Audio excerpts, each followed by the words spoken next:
We are live.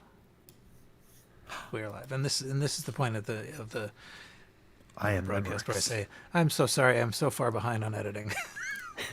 I'm about a half hour into the next one, so it's in progress, but I will catch up.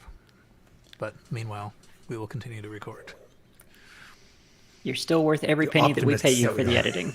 Yep. Absolutely. And then some. Exactly. Like maybe one or two extra pennies. Maybe.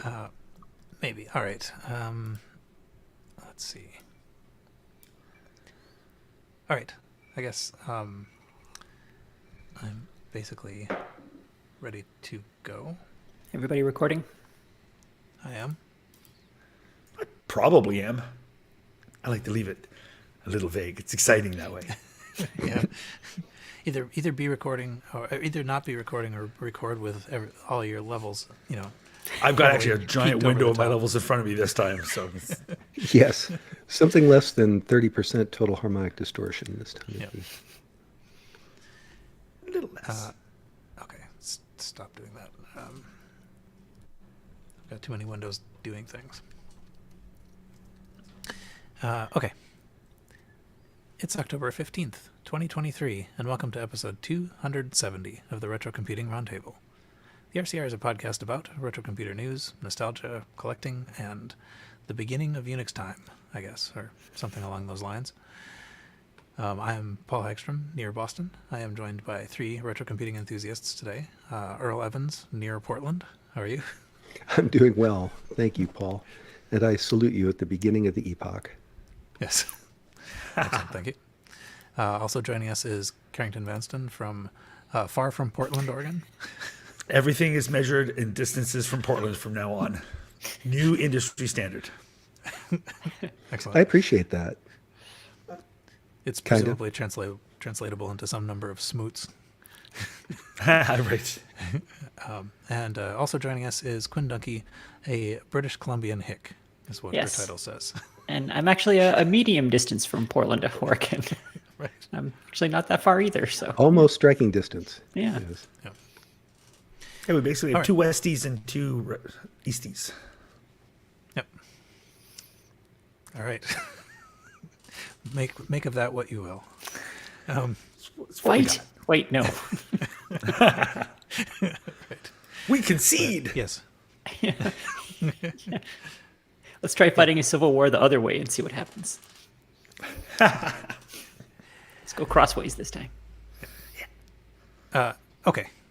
Anyway, so we have over the past several episodes been sort of tying the episode number to the year, and we have reached episode 270, which would correspond to the year 1970. And so we could maybe start by talking about some things about 1970.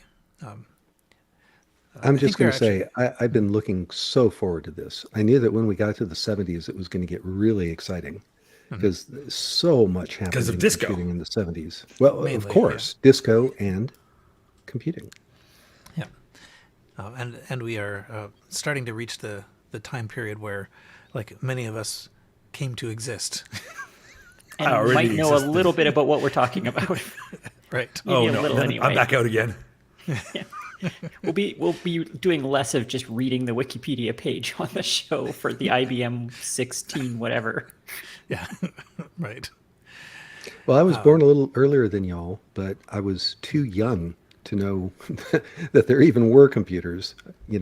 On TV, they were just some gigantic box in a room with lots of lights that blink. So I don't think I know any more about it. Yeah, I was thinking the same, that I would have to reach some sort of critical consciousness age before it actually is relevant to my experience. But okay, let's see. So what happened? One thing that happened. Well, okay. So one thing that happened was that and I don't know that this actually happened in 1970, but it was decided that January 1st, 1970 is the 0 point for the Unix date stamp. So there we go. We have time has begun now. And didn't And that will also end. Yeah, in that 2038. that's right. That created the 2038 problem, wherein we're going to run out of seconds in a 30. Is it the 32-bit integer can no longer count seconds from January 1, 1970 in 2038. So we're going to have another Y2K problem, but this one potentially worse because the Y2K problem was not as bad for the most part as people were worried about, but the 2038 problem could be pretty serious. I don't know. I think there's a chance it'll Everybody's be more watches will serious crash. because the Y2K problem didn't end up destroying a whole bunch of stuff. And the general public will go, there was no problem last time, so therefore there's no problem this time. The rock Yeah. didn't fall on us. Let's ignore it. Yeah. Well, and the Y2K problem wasn't a problem because actually a whole bunch of people worked real hard to fix a bunch of stuff. So that was sort of the system working. And so, yeah, the general public interpreted that as it was overblown. But Yeah. fact. Same way now actually, people we just say, fixed they it. used to say there was a hole in the ozone. Well, there isn't now, so therefore there never was. It's like, no, people Yeah. fixed it. We Yeah. agreed on a thing. We did. Be like, oh, you're trying to convince me humans did something? Whatever. Okay, let's see. What else? We have Pascal was introduced in some way. It was published in 1970, according to Nicholas Worth. So we surely have some memories of Pascal. Early Yeah, it was Macintosh the- programming. That was the first high-level language I ever learned. We had a high school class on Pascal on the Olivettis.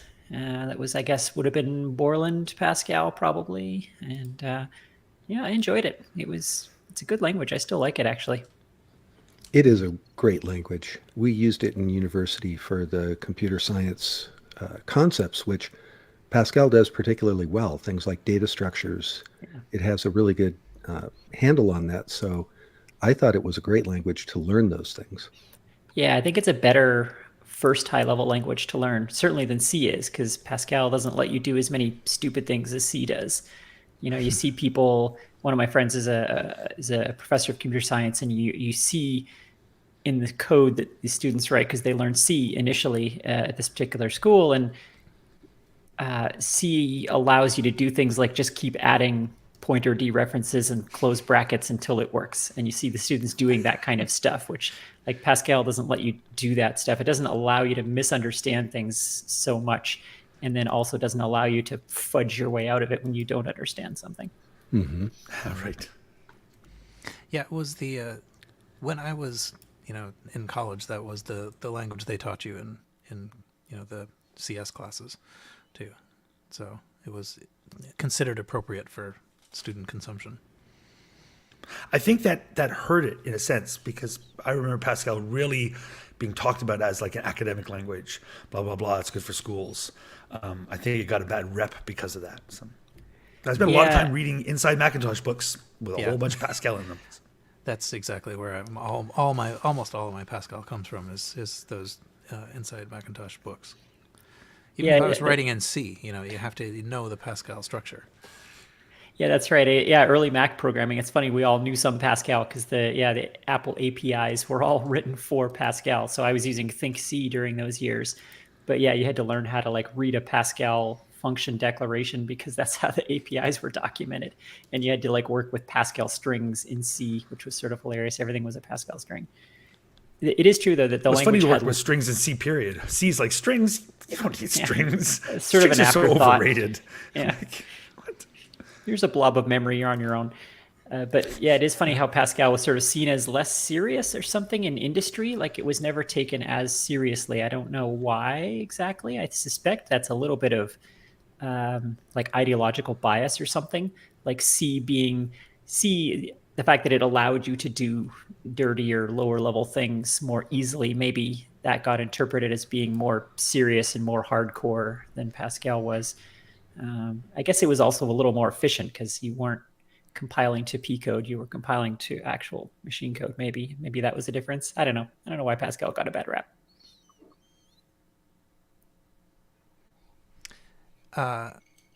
So on the Computer History Museum site, they have a little thing of listing things that happened in 1970, and here's Pascal being introduced. Immediately after that is Shaky the Robot. Do you know Shaky the Robot? I don't know. I went to Shakey's when I was a kid. Right. Yeah, of course, that's the first association I have as well. But it's interesting, like the degree to which it's if you sort of follow the links and stuff, it is promoted as being something that was groundbreaking in terms of like your self-driving cars and things today. But I had never heard of it prior to this this mention in the Computer History Museum site. But Shaky the Robot was the first general purpose mobile robot able to reason about its own actions, and it would drive around mapping space and pushing blocks and things like this. Here is Shaky the Robot. Apparently Shaky just looks awesome. Yeah. Looks very robot-y. Like that's a proper like 70s or 80s robot right there. Tall with a disc, it's a stack of boxes on top, and some some things going on the bottom there, and motors and a camera, and oh my gosh, I want one of these. Looks like I want a many little cameras. reproduction of one of these. That would be so cool. Yeah. So you can watch a little video of I Shaky wondered running if around there was pushing boxes. That's neat.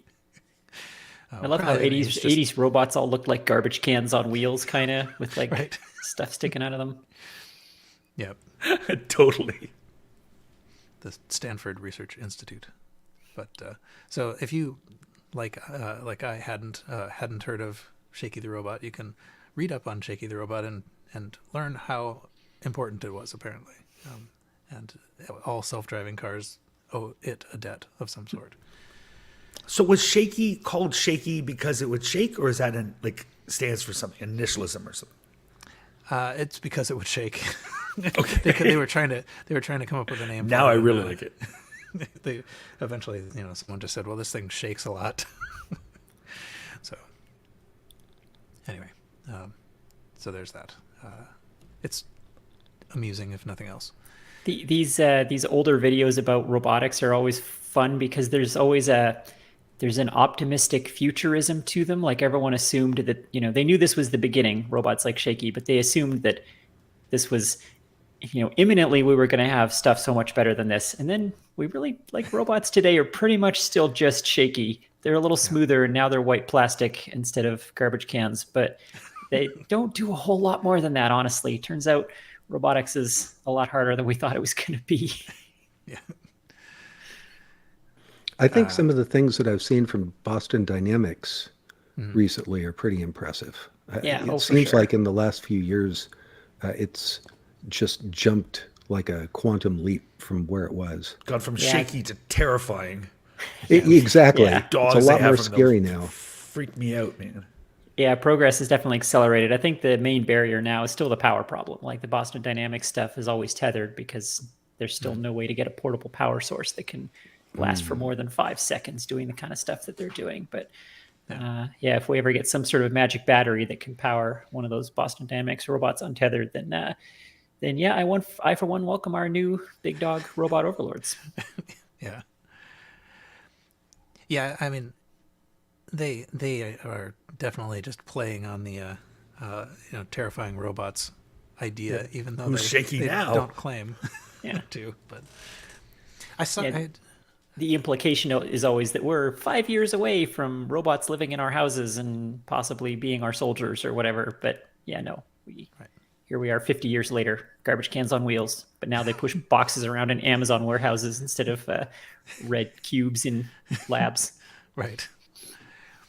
We had a robot at Hughes Aircraft that carried things around from lab to lab, and they put stripes down on the floor in the big warehouse so that the robot could move around. One time I saw the robot accidentally trip over there was a broom that somebody had left in the hallway, and the robot started making this horrendous screeching noise, and a loud klaxon went off, and oh my gosh, it was something out of a sci-fi movie. It was so funny, and I thought all it took to trip up this robot was a little stick in its way. So it looked advanced, but There's a meme going around where people are defeating self-driving cars in San Francisco as a form of rebellion against them. People are defeating them by placing a single traffic cone on the hood of the car, and that just paralyzes them because like all the cameras and everything just see a traffic cone in the middle of its space that shouldn't be there, and so it stops.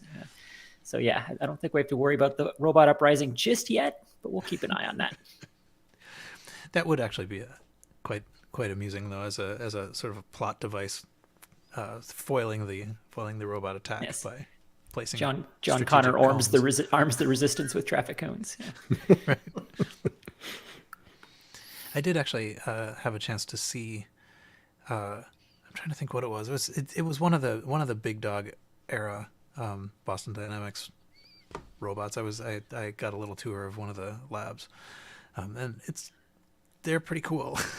It was pretty neat to see the thing, in person in front of you. But it is, they're very loud. They are very loud at that point. Yeah, they are very loud. They still are. Yeah. I actually recently heard an interview with a Boston Dynamics engineer, and it was super interesting. And one of the things he said was that the YouTube videos are amazing, but of course they show the success. And some of those early robots that went viral on YouTube, the video was the 1 time in 10 that it actually worked the way it was supposed to and did the right thing.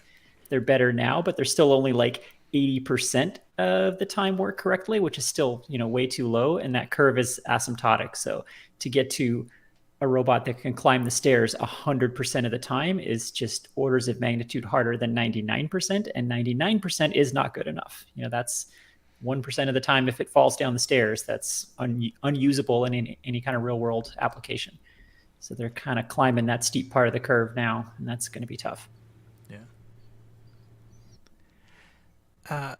Okay, let's see what else. So apart from Shaky, we had Fourth was also implemented. Fourth was exactly. Yes, that was a joke. I appreciated that joke. I did. Yeah. So I don't know that much about Fourth. I read up on it for this, but I never really seriously tried to program in it. But it was apparently, well, I know a little bit about the history of it. So it seems that where is this information? I think it is on the Fourth Inc. site. But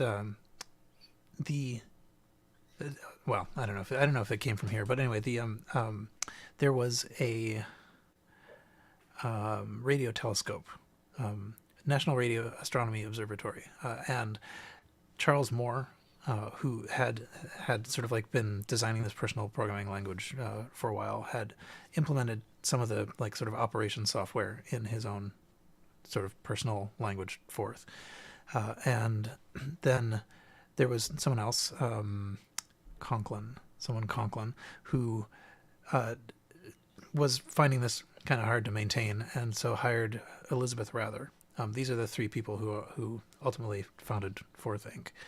But Elizabeth Rather was horrified to see that there's this telescope was being operated by software that was not documented and existed only in the head of one person, and so she sort of set out to document it. And then this, she basically found that they didn't have the budget to rewrite it in Fortran, so she was just trying to like document what they had, and she found that actually this she was turning out to be super productive in this language. Like it turned out to work really well for the kinds of things that she wanted to do, and so essentially, they started promoting it. So they started Fourth Inc. and tried to look for commercial applications of it, and that was the beginning of it. So, and this was basically 1970. I think 1973 was when Fourth Inc. actually got founded. I'll be really careful when you say Fourth Inc. This Fourth Inc. computer.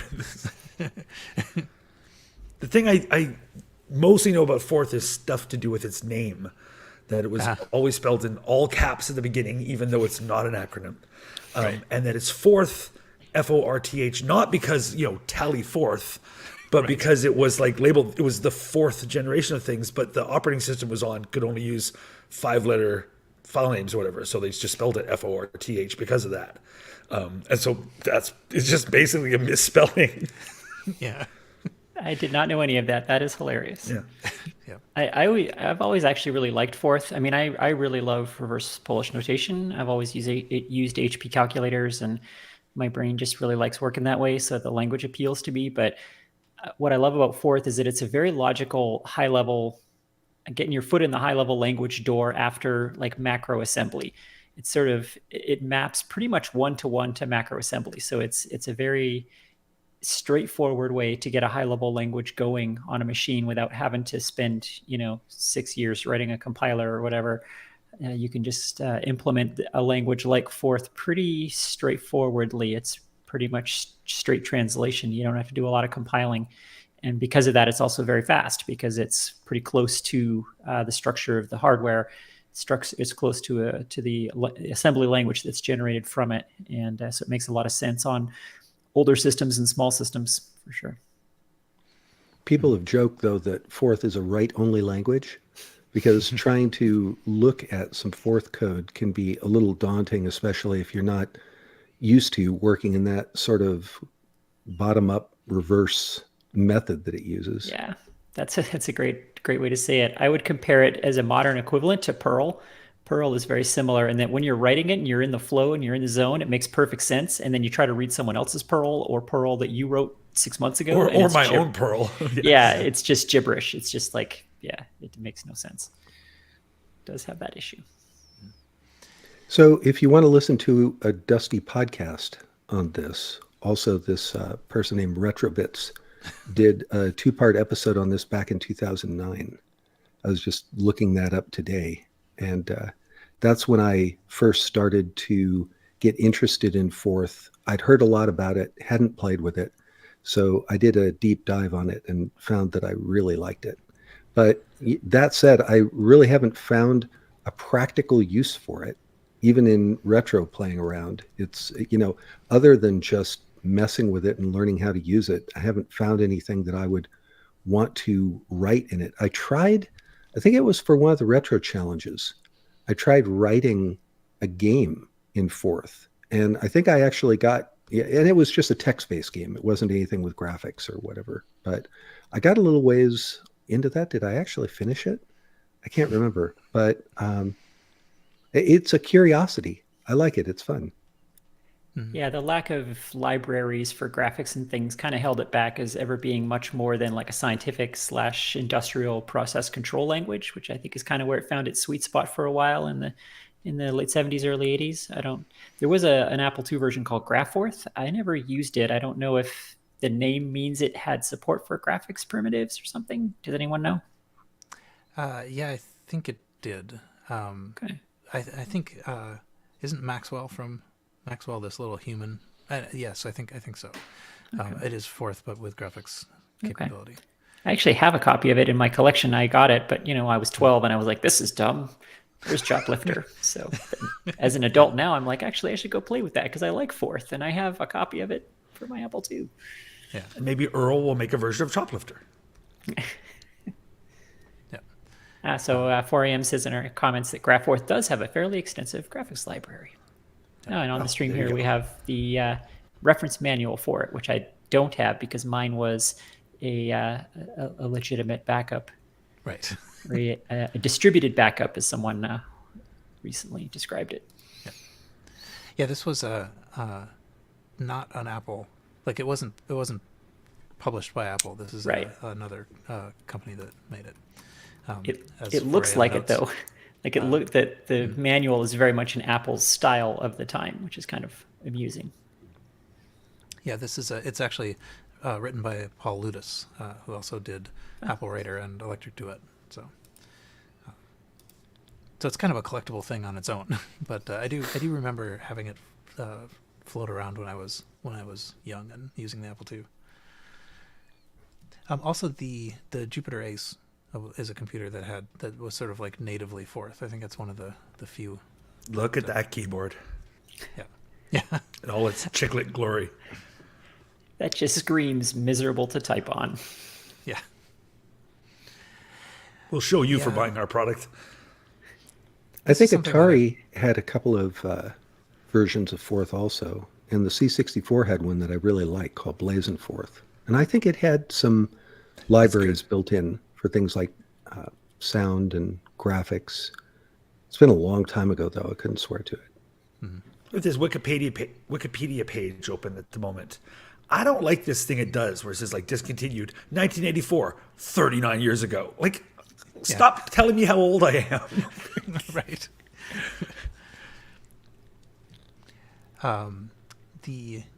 Another thing, this came up in our own little chats separately in the Discord, but I just a couple of days ago I got in the mail a wiki reader, which I think we have talked about on the show like a long time ago, but it's like a little square device, little small LCD device that basically you put Wikipedia articles on an SD card and then you can read them with this. It has a little virtual keyboard, and so even if the internet goes down and you're out in the woods and you need to look up, facts about the wiki reader, you can do it. But the point that is relevant here is that it actually has a Forth interpreter, so you can write Forth code on it, and there's I think a calculator program written in Forth that as a demo there. So I haven't opened mine yet. I have it. It's in a very nice box, and I will open it and play with it. But anyway, if we didn't have Forth, we would not have been able to do that.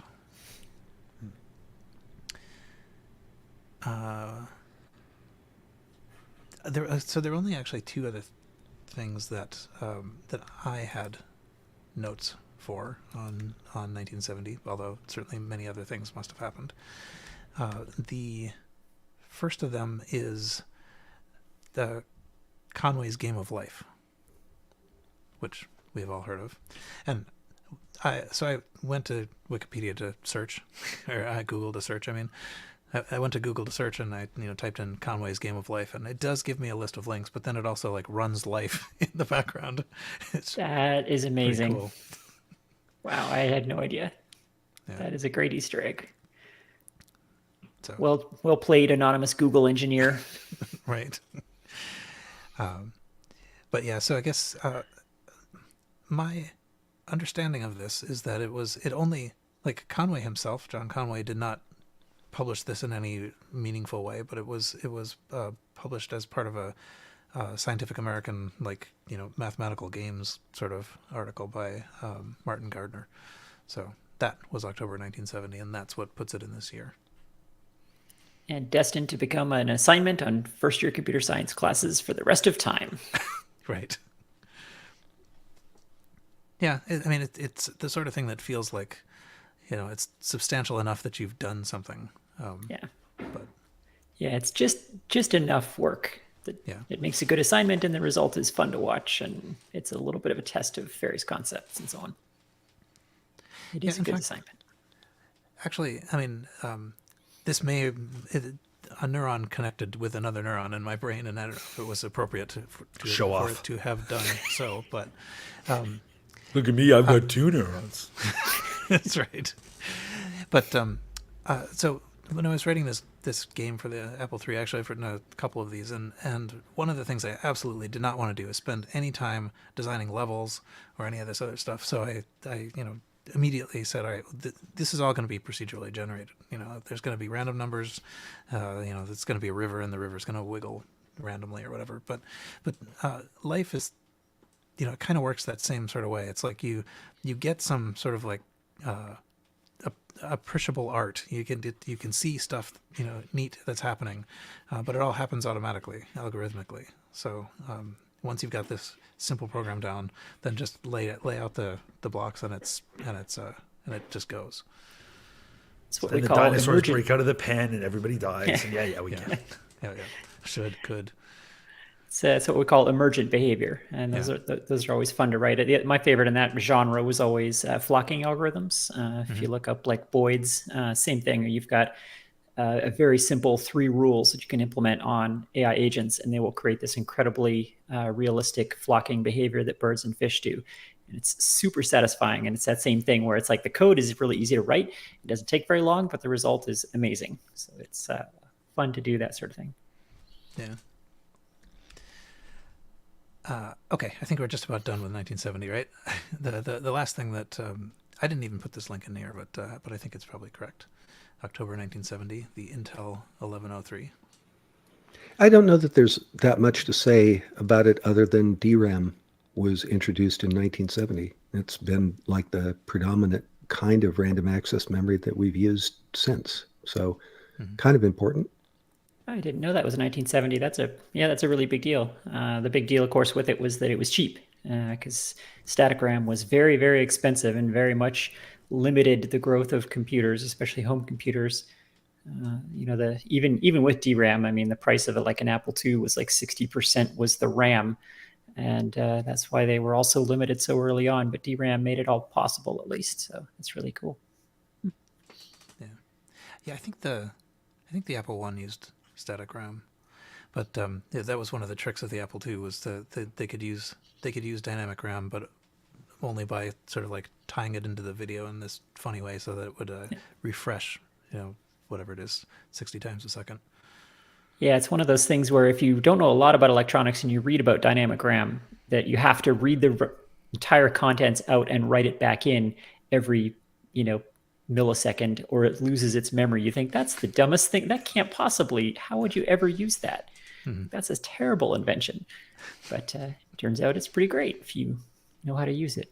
But it is a hassle. Like lots of people build homebrew computers these days, and nobody uses dynamic RAM because it is such a hassle. And static RAM is cheap in small quantities still. So it's a huge hassle for sure. Oh, all right. Let's see. So I guess that'll do for 1970, and join us next time for 1971. And now I guess we can move on to so I have been a little behind in editing and also in collecting listener feedback. So I had actually been not planning on touching listener feedback until I got a chance to go back and look at it. But just moments before we started recording, one came in. So that one I noticed. So this was Tron DD wrote over email about the Aquarius Plus. So I will talk a little bit about that, I guess. So there was a presentation by I think it's Sean Harrington at VCF Midwest about the current state of the Aquarius project, and that's actually quite worth watching. Let me actually move over to it. So anyway, now I'm seeing an ad. That's great. But okay. So this is a modern project, like an Aquarius 2 modern thing?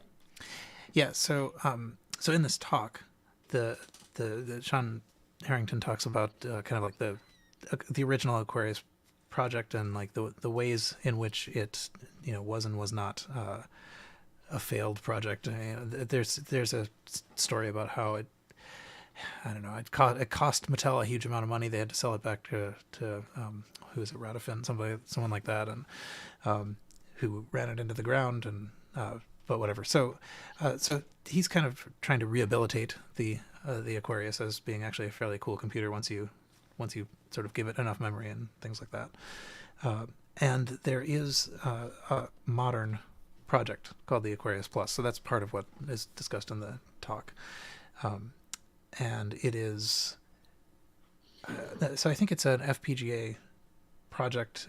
It lives in its own little case, but it remains compatible with the cartridges and the peripherals and things, and looks interesting. So if you have ever wondered about the Aquarius, watch the video and you might be convinced that it is not horrible. Because that's the thing that often people say is that it's kind of cool as a novelty, but it's unusable. It has a terrible keyboard and no memory and all that stuff, but it does look nice. And so Didn't last time we talked about the Aquarius, didn't we decide that it was basically an Intellivision internally? Kind of like how the Atom was basically a ColecoVision. That seems possible. I mean, that seems familiar and it seems possible, but yeah, it's a Z80 machine. So this version is got a bunch of upgrades though, but it remains backward compatible. Is that the idea? Yeah. Okay. Very cool. I haven't looked at it too carefully because, as I say, it came in just minutes before we started recording. But I hadn't heard about this project, and I have an Aquarius and a bunch of the peripherals, like there's a modem and a tape drive and a printer, and it all looks like a nice set. I would like to set it up at some point, but I just have yet to really play with it, and I'm not sure that this would inspire me to, but at least watching the video rehabilitating its image might help inspire me to use my original one. Christopher in the comments says the Aquarius was not as advanced as the Intellivision, so it may have been a subset of it, but it was not as good. There apparently was an Aquarius 2, a very, very short-lived thing, and I think maybe one went by. Like, I didn't see it, but I think maybe one went by on eBay in like living memory. Yeah, it would be. I've always kind of wanted to see/get one. Here's the Mattel Aquarius 2. So apparently a real box. I had no idea that existed. Yeah. Maybe that wasn't in television then. Maybe the Aquarius 2 was. Yeah. Anyway, yes, I will not read the page, but I do know that if I ever see one of those, I will immediately buy it, unless it's unreasonably expensive, which it probably will be. So, all right, cool. So now I guess we can turn to items of interest and news. Carrington has the first of these. I do. I wonder what it is. Oh, it's this. Okay, so there's a thing called QEMU. At least I pronounce it that way rather than QEMU, which is a virtualizer. It's an emulation thing. It's free. It's on GitHub, and it's mostly used to do virtual machines. But I came across just a couple weeks ago, though it's existed for a while. I only recently learned about it. This thing called UTM, which is like an easy graphical front end to that. And why you might be interested is if you wanted to run a PowerPC Mac emulator on a modern Mac, this is a crazy, bonkers, easy way to do it. Like 2 clicks, you're running. And I was really surprised how easily this works. So it's so like official and that there's a version on the Mac App Store that you can purchase, although it's download. But you can pay $13 or whatever it is to get it from the Mac App Store. But you can just download this application. It's all signed. And then go to the gallery and pick a virtual machine that you would like to run. And lots of these, if you want to run Windows or whatever, the problem is on the Windows side, you're not going to be able to run games because it doesn't really emulate anything that's going to give you decent graphics. But if you wanted to emulate a computer that already was crappy at games, never had to work around, then the Mac OS is perfect for that. And this is a little difficult if you wanted to do a Mac OS 9 emulation on a modern Mac with Apple Silicon. This works by you download it and then click open in UTM and you're done. Like there is no step 3. It's crazy. I got this working today in 40 seconds. I think I can switch my share screen over to show it. So I'm going to stop sharing this. Sorry, folks. I can't share the whole screen for some reason. But I should be able to say share UTM. So this is what this looks like. So if you go into UTM, it looks like this. So once you click open UTM, it literally just appears here and you just click run and it's running. I should have actually, sorry, Paul, I should have switched over that. But you can see on the status here, the thing that was tricky for me to figure out was this bit here. It's hard to get stuff into this. There's no copy and paste. You can't drag it over, whatever. But you easily can just pick something here to mount I've just clicked on it and I said I'm going to say mount. You can't see it, but I'm mounting the Mist ISO. I just downloaded Mist to see. I suspect I can show you. Yeah, I've got OS 9 running now. So if I stop this, I'm gonna keep you hopping there, Paul. But I can share my Mac. There we go. And literally, it's just in real time. Like you just download and click and go. And because I linked the Mist ISO, it just now appears here. So it's an easy way to get stuff in. You can do regular disk images, whatever. I should be able to just play Mist. My memory is Mist has to run from a hard drive, though. A long time since I've run Mist. Let's see what happens when I double click Mist. Yes, go to 256. Let's see what that does to StreamYard. But literally, that's it. I'm now playing Mist in an emulated PowerPC in 9.2. It's bonkers fast and easy.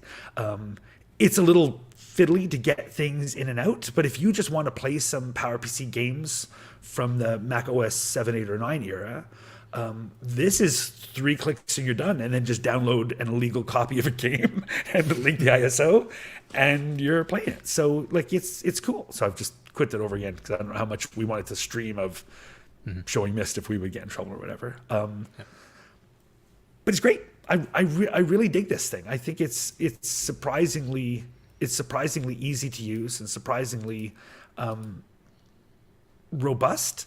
I was able to mount the 9.22 upgrade image and just upgrade it, and worked seamlessly.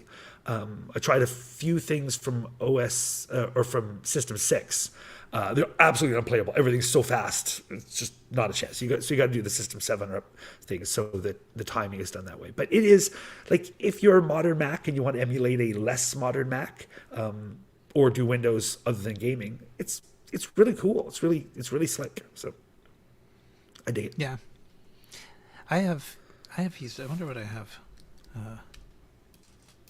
installed. But I installed that and have been fairly happy with it. I think what I mostly use other emulators. I like Basilisk 2. I like Mini VMac and stuff. But sometimes somebody just might want to say, I don't want to go through any fiddly stuff. I literally just want to go to a website and click open, and then I just want to like link to a game or something. Like it's remarkably easy. So you want to just dip your toe in emulation. Well, I think it's actually also one of the only. I mean, obviously you could use whatever it is, Qimu, however you pronounce it. Yeah, but that's really hard to configure. I tried that once before and I failed utterly. I didn't get it to work at all. So yeah, so this is a good way in. But I was going to say it's one of the only ways to do PowerPC. Intel. It's if you want to do a. Oh right, okay, yes, yeah, that's a good point. Yeah. So like for things so that I dig no it. longer run. Highly recommend it. Well, links to all the legal bits in the show notes. The rest is available through Google. Right. Just one quick comment on QEMU, or however you're supposed to say it. And I don't know either. I think it's but I did the M is silent. Actually in the 90s. I used among other computing systems, I was into Spark stations. So QEMU will emulate those and run SunOS, Solaris. So I was able to talk, and it did take quite the incantation to get it to do it, but I was able to talk QEMU into running the old Solaris. So that was very fun to see it. And then I deleted it because I just wanted to see it again and walk through that kind of squarish GUI that it had. What was the name of that? Somebody in the chat probably knows. There was a standard common desktop environment that you had on HP, and I think IBM had it, and maybe a couple of other manufacturers. And so you could actually go from Unix box to Unix box and see a common GUI. And it was just pretty fun seeing that again. And QEMU can do it. Is it possible that it was CDE or Open Windows? CDE, that was it. Excellent. Well done, chat. Yep. Specifically R2. Yes. All right. Earl, I guess you have the next thing as well. If I can get myself off mute. There we go. Can you hear me? Off mute. Yes. Excellent. So I just thought that this was exciting, that there's a YouTube channel I love called Adrian's Digital Basement. There's actually a couple of channels that Adrian has. And he posted a video recently that he's been able to completely disconnect from his corporate job and become a content creator full-time, which is neat. Applause for Adrian. I think that's great. So a couple of interesting things. I don't want to ruin it. I think people should go watch the video. We'll have a link for it. But I had two takeaways from it. One was there are things to consider and life adjustments to be made if your hobby becomes your job. And that's one of the things that Adrian was finding was, he was doing his channel and working his full-time job, and he had all of his, the life balance all figured out. And now all of a sudden you don't have the full-time job anymore. And it's so like, when do I do my videos now? Do I do them in the day? Do I do them at night? That kind of thing. And also he's going to keep the cadence of videos that he's been putting out, not increase it so that he doesn't burn out, because he really loves what he's doing. The second thing that I thought was interesting was that it wasn't just the YouTube monetization that enabled this. It was a combination of YouTube and Patreon. And I know that quite a few retro content creators have a Patreon, and people give them a little bit of money every month. But if enough people do that, the money adds up. And then you're able to at least defer a little of the cost of the hobby in a lot of their cases. But in a small number of cases, you're able to just, go off and be a content creator full time. So I thought that was fun. Yeah, it's always sort of interesting when there are enough people interested in this to make that possible. I think he has a pretty big YouTube channel, so I mean I can see where that would like, as opposed to ours. But yeah, you're muted, by the way. You say that like a threat. You're muted. That's it. You just think about what you did. There we go. You're in a timeout, Earl. Okay. Is this better? Hope this is better. It is. Yep. Got it. Define better. Yeah. We can hear you, if that's what you mean. Let me see. Adrian's, because I think it's something like, it's over 100,000 subscribers, which I think is one of the benchmarks. The 189,000 subscribers. So yes, I think just, a little bit bigger than our channel. Yeah.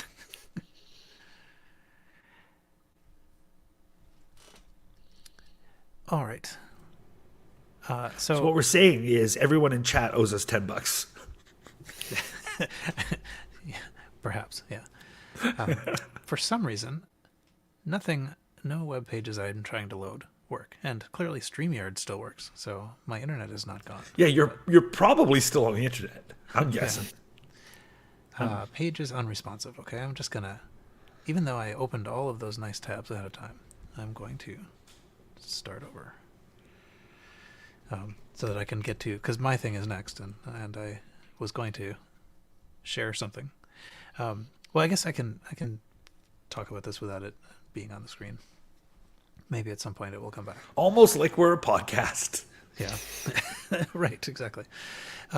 So the one thing that I discovered, just again, quite short, quite a short time before we started recording, was that Teza Stewart is back. So he's recording new videos for his old computers in his collection. Yeah. Hooray! That's very exciting. I didn't know that. Yeah. Great. Yeah. So there were it was I think the most recent of the not recent batch was like 7 years ago, and then in the last month he's posted. It's got to be like a dozen. So there's the PCXT, PCAT. There's the QX10. There's a whole lot of stuff that I can't load and show you, but nevertheless, I promise you it's there. His videos were they're always thorough and informative, and you get a really good view of like what it's like to use the thing and what it's like inside, and so I am glad that they're back. Agreed. Yeah. I think I'll leave that there and move to Quinn. You have the next thing. Okay, let's see. I'm going to attempt to share this. So I'm going to devote my entire segment. I've got 3 separate links that'll all be in the show notes, but I'm going to devote my entire segment to a machine that I've learned about fairly recently and have become mildly obsessed with, and that is the IBM ThinkPad 701C. People will know this as the famous butterfly keyboard laptop. That one, right. Yeah, and I heard about this thing and thought, how can that possibly work? And so I have, for the benefit of the stream, I have a very short video here that just shows how it works, because that's what most people want to see about this thing. If you haven't heard of this laptop, it has a keyboard that is wider than the laptop, and when you close the laptop, the keyboard folds in on itself to be a smaller size. And it's absolutely bonkers how this works. The keyboard kind of folds in the horizontal plane. Half of the keyboard shifts up and over and kind of in a checkerboard fashion interlocks with the other half, in thus forming a narrower profile. It's really quite amazing. I'm not sure what the date on this thing was, maybe late 90s, something like that. Does anyone know what era this thing is from? Hang on. Greetings and welcome to an LGR thing. And this delightful thing is the IBM ThinkPad 701. Sorry, I hope that audio was not coming through. Oh, it was. Oh, great. Okay. Well, that segues into the next part of my little speech, which is that while looking for videos of this thing opening and closing, I also found this guy who is, so I appreciate nerdliness in all forms. And this is the narrower and deeper, the better, as far as I'm concerned. And this is the narrowest and deepest nerdliness that I've come across in quite a while. This one fellow is so obsessed with the IBM ThinkPad 701C that he has devoted not only an entire website to it, he has a blog all about restoring them. He remakes parts for them. He wrote an iFixit guide for them. He's, as I said, manufacturing replacement parts for them. He will sell you new screws for them that are the right color. He has an extensive YouTube channel all about restoring them. He has restored dozens of them single-handedly. He's got a video that I will also link to in the show notes of a complete restoration from start to finish of one of these machines.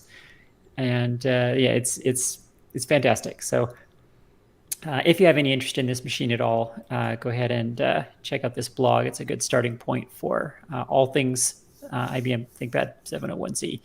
And in particular, his restoration video is quite a good watch as well if you like retro computer restorations. The mechanism in this thing is really fascinating, and in his restoration video, you get a deep dive on how it works, because it is sort of it's really a crazy mechanical thing that it does when this keyboard folds up, and it's hard to appreciate it without seeing the mechanism internally. So that's basically it. That's my news item. Did you mention, do we know what year that laptop was introduced? What era is it from? I don't know what year it's from. 701C, did you say? Yes. I can look that up real quick. And also, I wonder how many are left in the wild. Yeah, I don't think very many. I imagine the mechanism is fragile just by looking at what it does. Well, according to Wikipedia, the 701's got released March 6, 1995, discontinued December 21st, 1995. Okay. What's the C? So maybe not a lot of them made then, by the sounds of it. Interesting. 1995, it looks like. Yeah. At least that's when InfoWorld reviewed it. And that is just a fascinating method to get a bigger keyboard inside a smaller laptop. Although I imagine the laptop had to be thicker because of Yes, the way that keyboard comes up and folds over itself. yeah, it's thicker because there's like some armatures underneath that create the sliding action, and it's also deeper because the keyboard has to physically, half of it has to move up and in, so it takes more depth when folded up than a normal keyboard does. So yeah, they definitely paid a price in size for it. But it's certainly emblematic of, people probably remember that the early 90s, those early laptops, people were really struggling to find ways to make them smaller but still have good keyboards. That was because the keyboard was really the limiting factor on size in many ways. And so people, remember people were doing things like 3/4 sized keys and or more limited keys, or eliminating keys, having as few keys, making the keys slightly smaller, making the keys closer together. People were trying everything. So this was a very bold experiment in, well, what if we put a full-size keyboard in and just make it fold itself up? Which, yeah, and the fact that it works by the action of closing the lid is pretty fantastic. Yeah. Though it still feels to me like, adding a failure point, somewhat gratuitously. I mean, Yeah. it reminds me a little bit of like the cars with the headlights that come up. It's like, I was the why exact would same you do thing back this? then. Yes. Yeah. You're going to drive around with your one blinky light up. Mine never worked. I had a 68 Cougar, and those little flip covers in the front, I always just had to open them up manually. Never worked right. Oh, well. Anyway, but interesting indeed that they made it. So what, It's did we absolutely decide it one was of the like iconic 9 months old? laptops. Yeah. Yeah. Okay, I had one other thing that I guess I might as well just mention, which so I don't think this is actually new, but it is something that I only came across today, which is the Wi-Fi Retro Modem V3. And what it is basically a little card that you can put inside your, there's my little spinning ball, but it's a card that you can put inside the case of Hayes Smart Modem box. So what it does is provides a Wi-Fi, but it has all the lights, and the V3 will actually play the dialing sounds. So that kind of cool. Yeah, That's pretty cool. I love the look. I mean, speaking of iconic industrial design, like, boy, howdy, I know this. I can just imagine holding this thing. yeah, it would be and I'm near certain that I have one somewhere, but We're all pretty sure you have one, Paul. yeah, I don't think I intentionally got one, but they sort of come with other things that you get. Anyway, okay, my computer's just spinning, so I will take that off the screen. But if you were to go follow the link that is in the show notes, you can see the sort of internals of it, and basically you just unscrew it, take out the original guts, put in the new guts, and there it is. There's a link. But what do you do with it though? So what do you mean it gives you Wi-Fi? Oh, it's a Wi-Fi modem. So the idea is that it communicates over the modem port, but you can type stuff like ATDT IP address, and it will play fictitious sounds, and then it will connect to you. It's a complete heart That sounds transplant fun. for one of the Hayes smart modems. And I wonder if people with broken Hayes smart modems are wondering why do people want these now? Because I wanted to go out and find a Hayes smart modem for parts and put one of these in there, because I just think this is the coolest thing. I could never afford a Hayes actual modem. I always had to get a clone. Did any of you all have an actual Hayes? No, I had clones as well, because there were a lot of clones of them that looked very much the same. But that look is certainly iconic. I think this is a fantastic idea. I would love to do this to a Hayes. And mostly, like, when something exists where you're gonna gut a vintage thing, I'm always like, oh, you shouldn't gut but like, modems are useless now. Gut away. Yeah. What are you gonna do with that thing? Yeah, it's a sweet spot for gutting old things, even if they work, I hate to because say it. they're all literal boat anchors. Like they don't even work, even if you have a landline, because landlines are all VoIP now. So they could not be more useless. Plus, I think it's a reversible change. I actually watched it the is. video and how you take Okay. the old circuitry out and put the new in. And I don't think it requires that you break the old circuitry. So you could put that in a But it must be static an bag option. somewhere. And Yeah. What if we want to break it? Yeah. What if you're like just you're still employed by U.S. Robotics and you're like, no, I'm going to destroy all the Hayes ones. Yeah. That's U.S. neat, though. Robotics. Yes, I had several of their modems. Their little. Yeah, that's the brand name of modem I did have. Yeah, I had a USR the also, 56Ks. The Hayes modems are one of those things where like now we can all get them because now they're cheap, but none of us had them in the day because they were super expensive. Right. So it's kind yeah, of a and fun thing. it hurt more that I sold them. We had them at my retail store. I just couldn't afford one, even with the employee discount. So, yeah. Yeah. And to try to restart my browser. So I will be back shortly. All right, we'll just sit here listening to the It commercial. won't kill the StreamYard when you do that, right? I believe it Ooh, will. I'm excited. Maybe it will. Yeah. We'll soon see. But I think. Bye, everybody.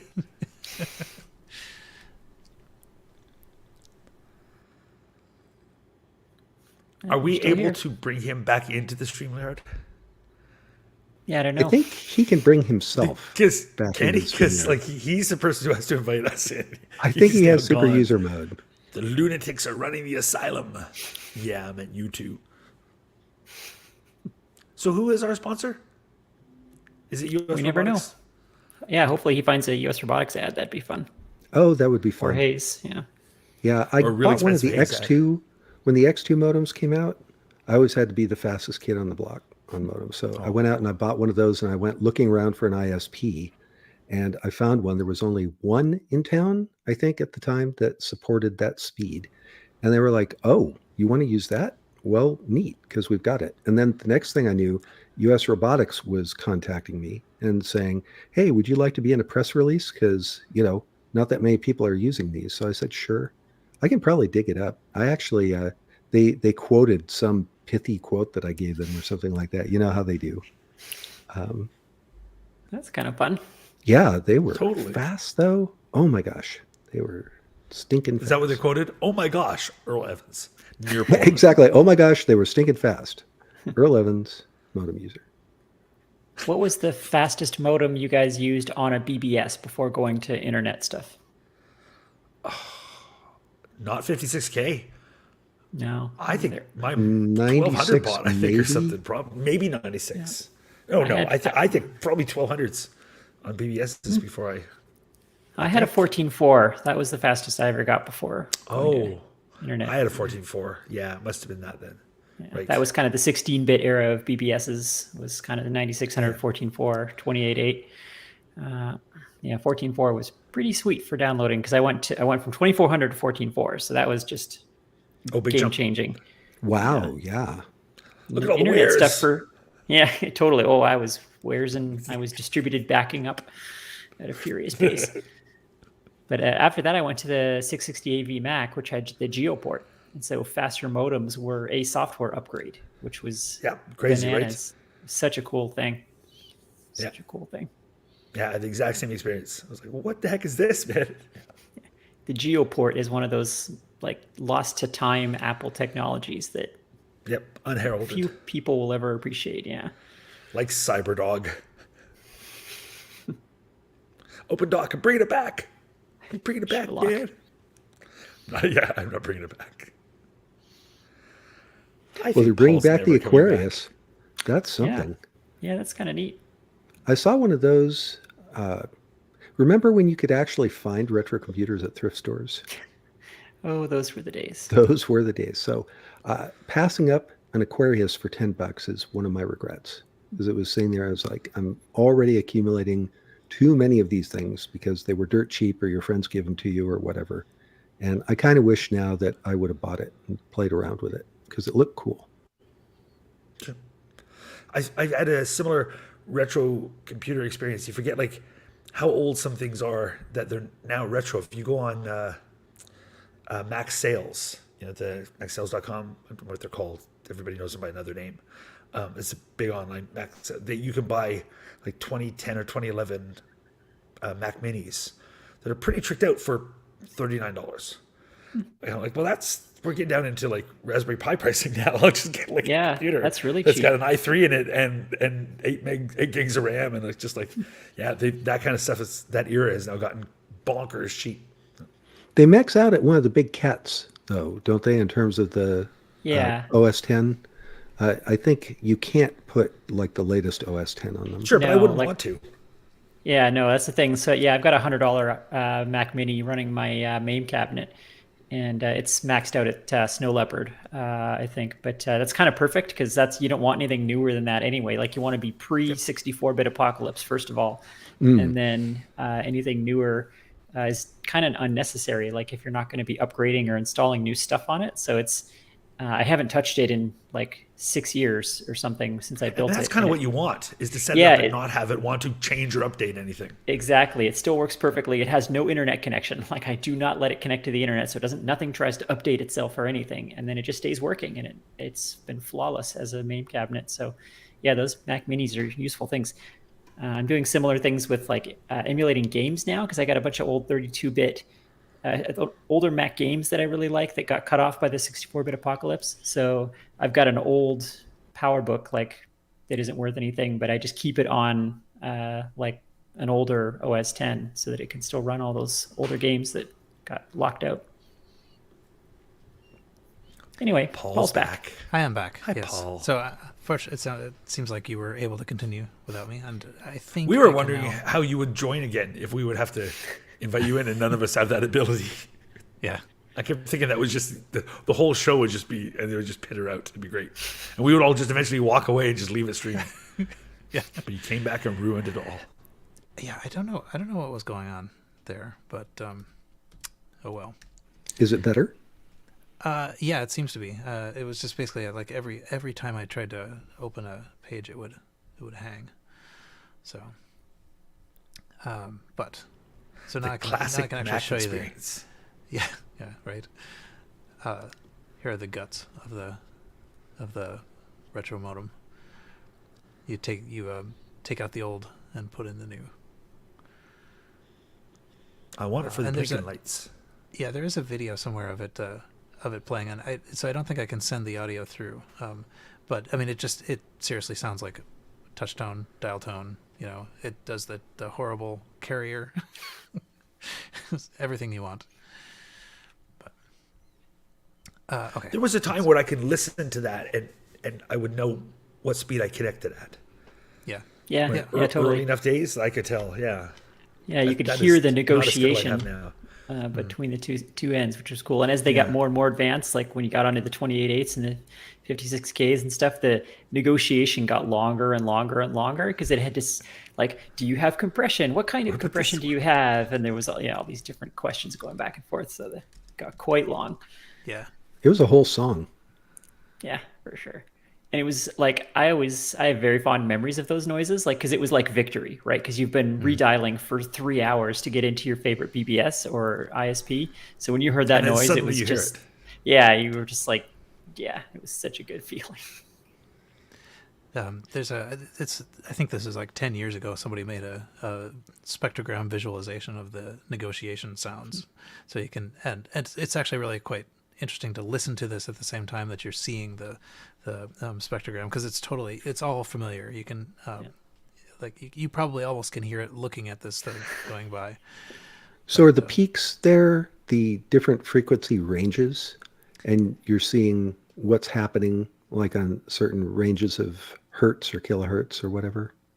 Yeah, I think so. So like the sort of, I don't know what the width of it is, different frequency ranges, and so different frequency, settings, and so the amplitude, I guess, is the height, and so you can sort of see the harmonizing that it does when you see the several spikes, like there, you can see that it's a couple different frequencies at once.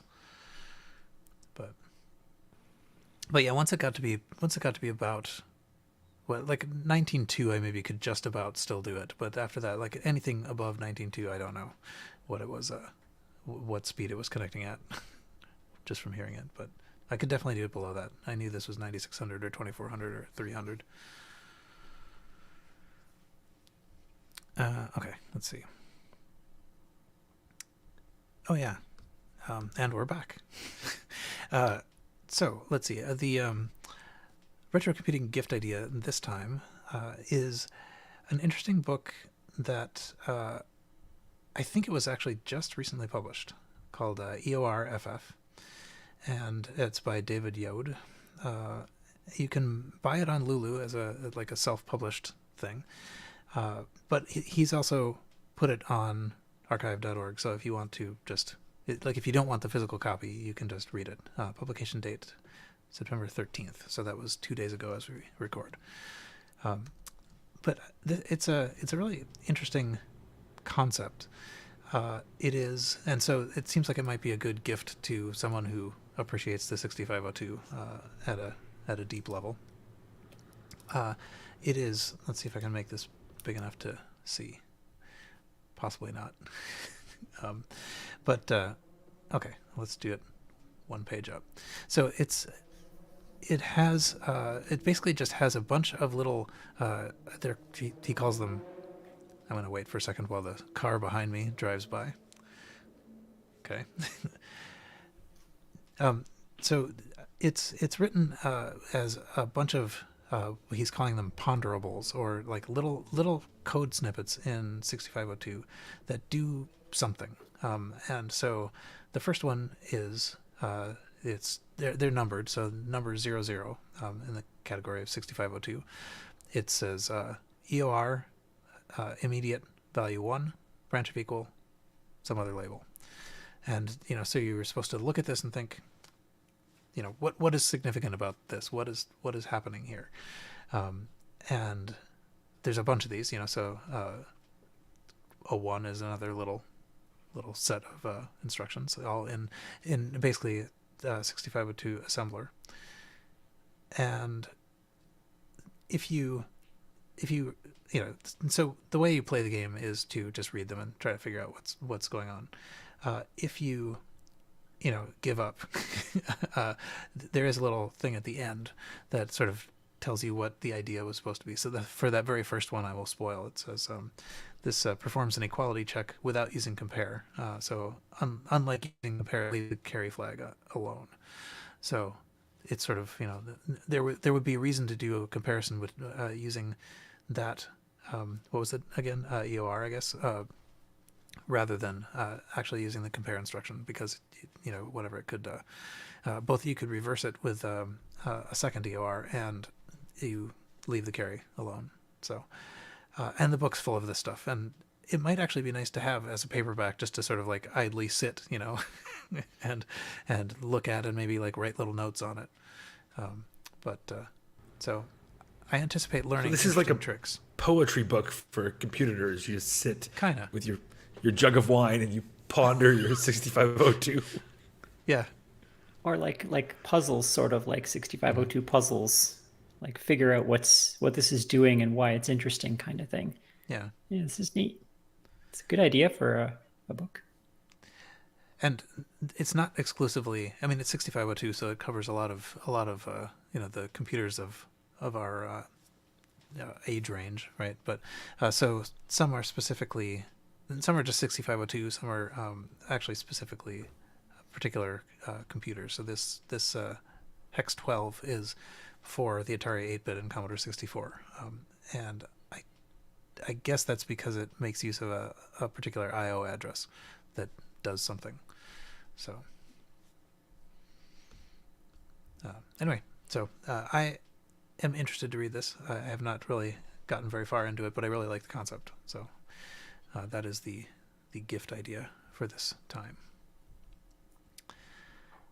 Okay, and so I guess once you're done pondering 6502 code, you can turn your attention to eBay, and Carrington has some things that he is going to try to convince me to buy.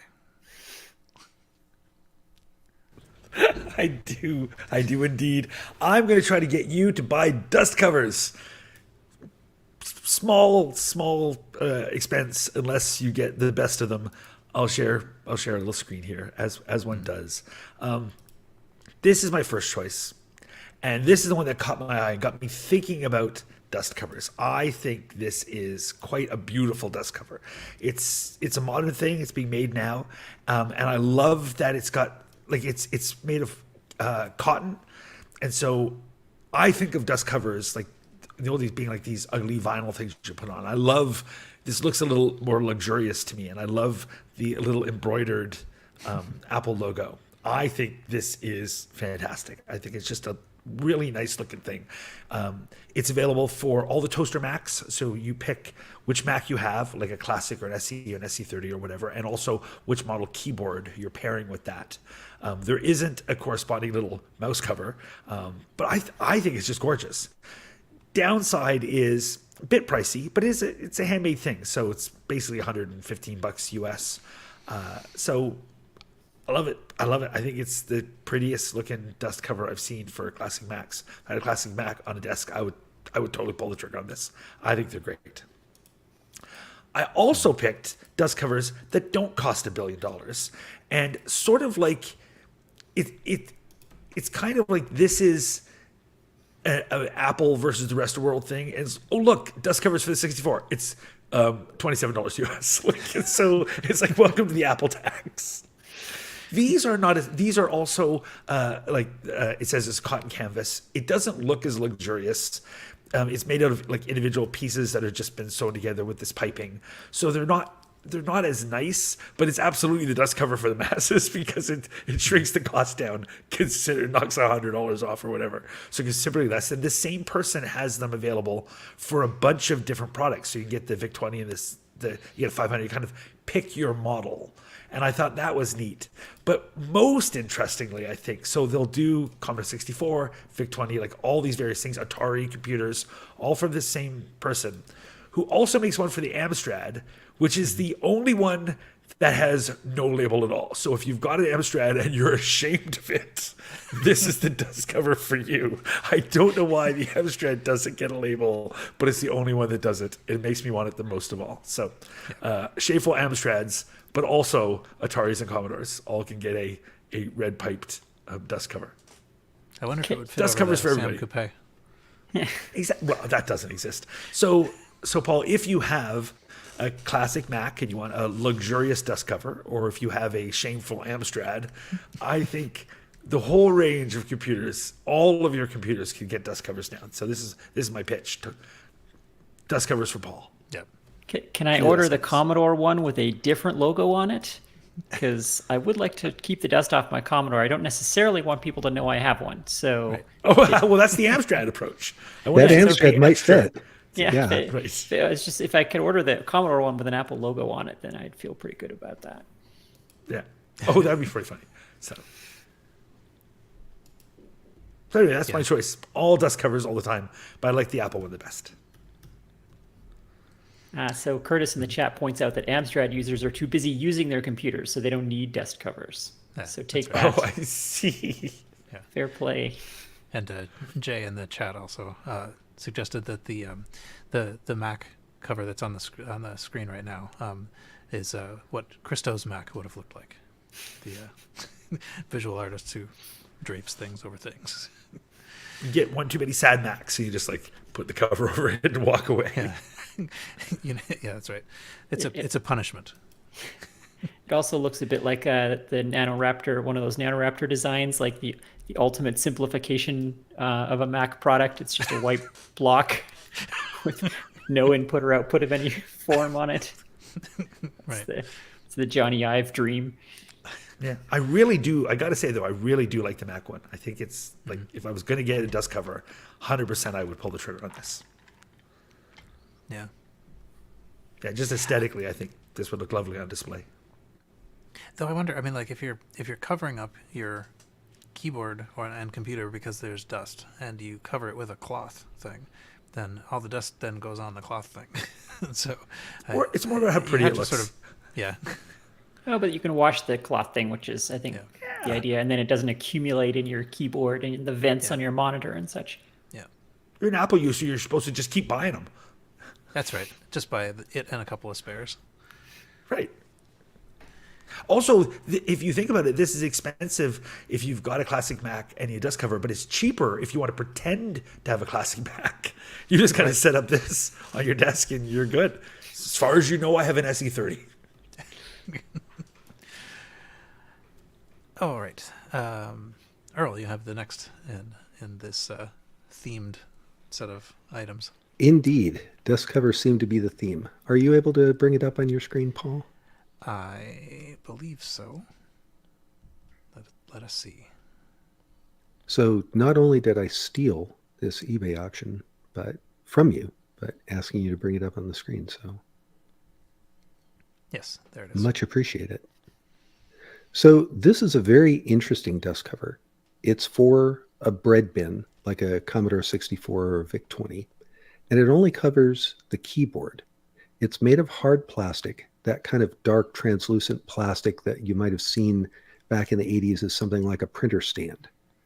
And it looks, this is the thing that was so fascinating to me. It looks like it has a little hinge, or somehow it's able to fold up and then act like an easel.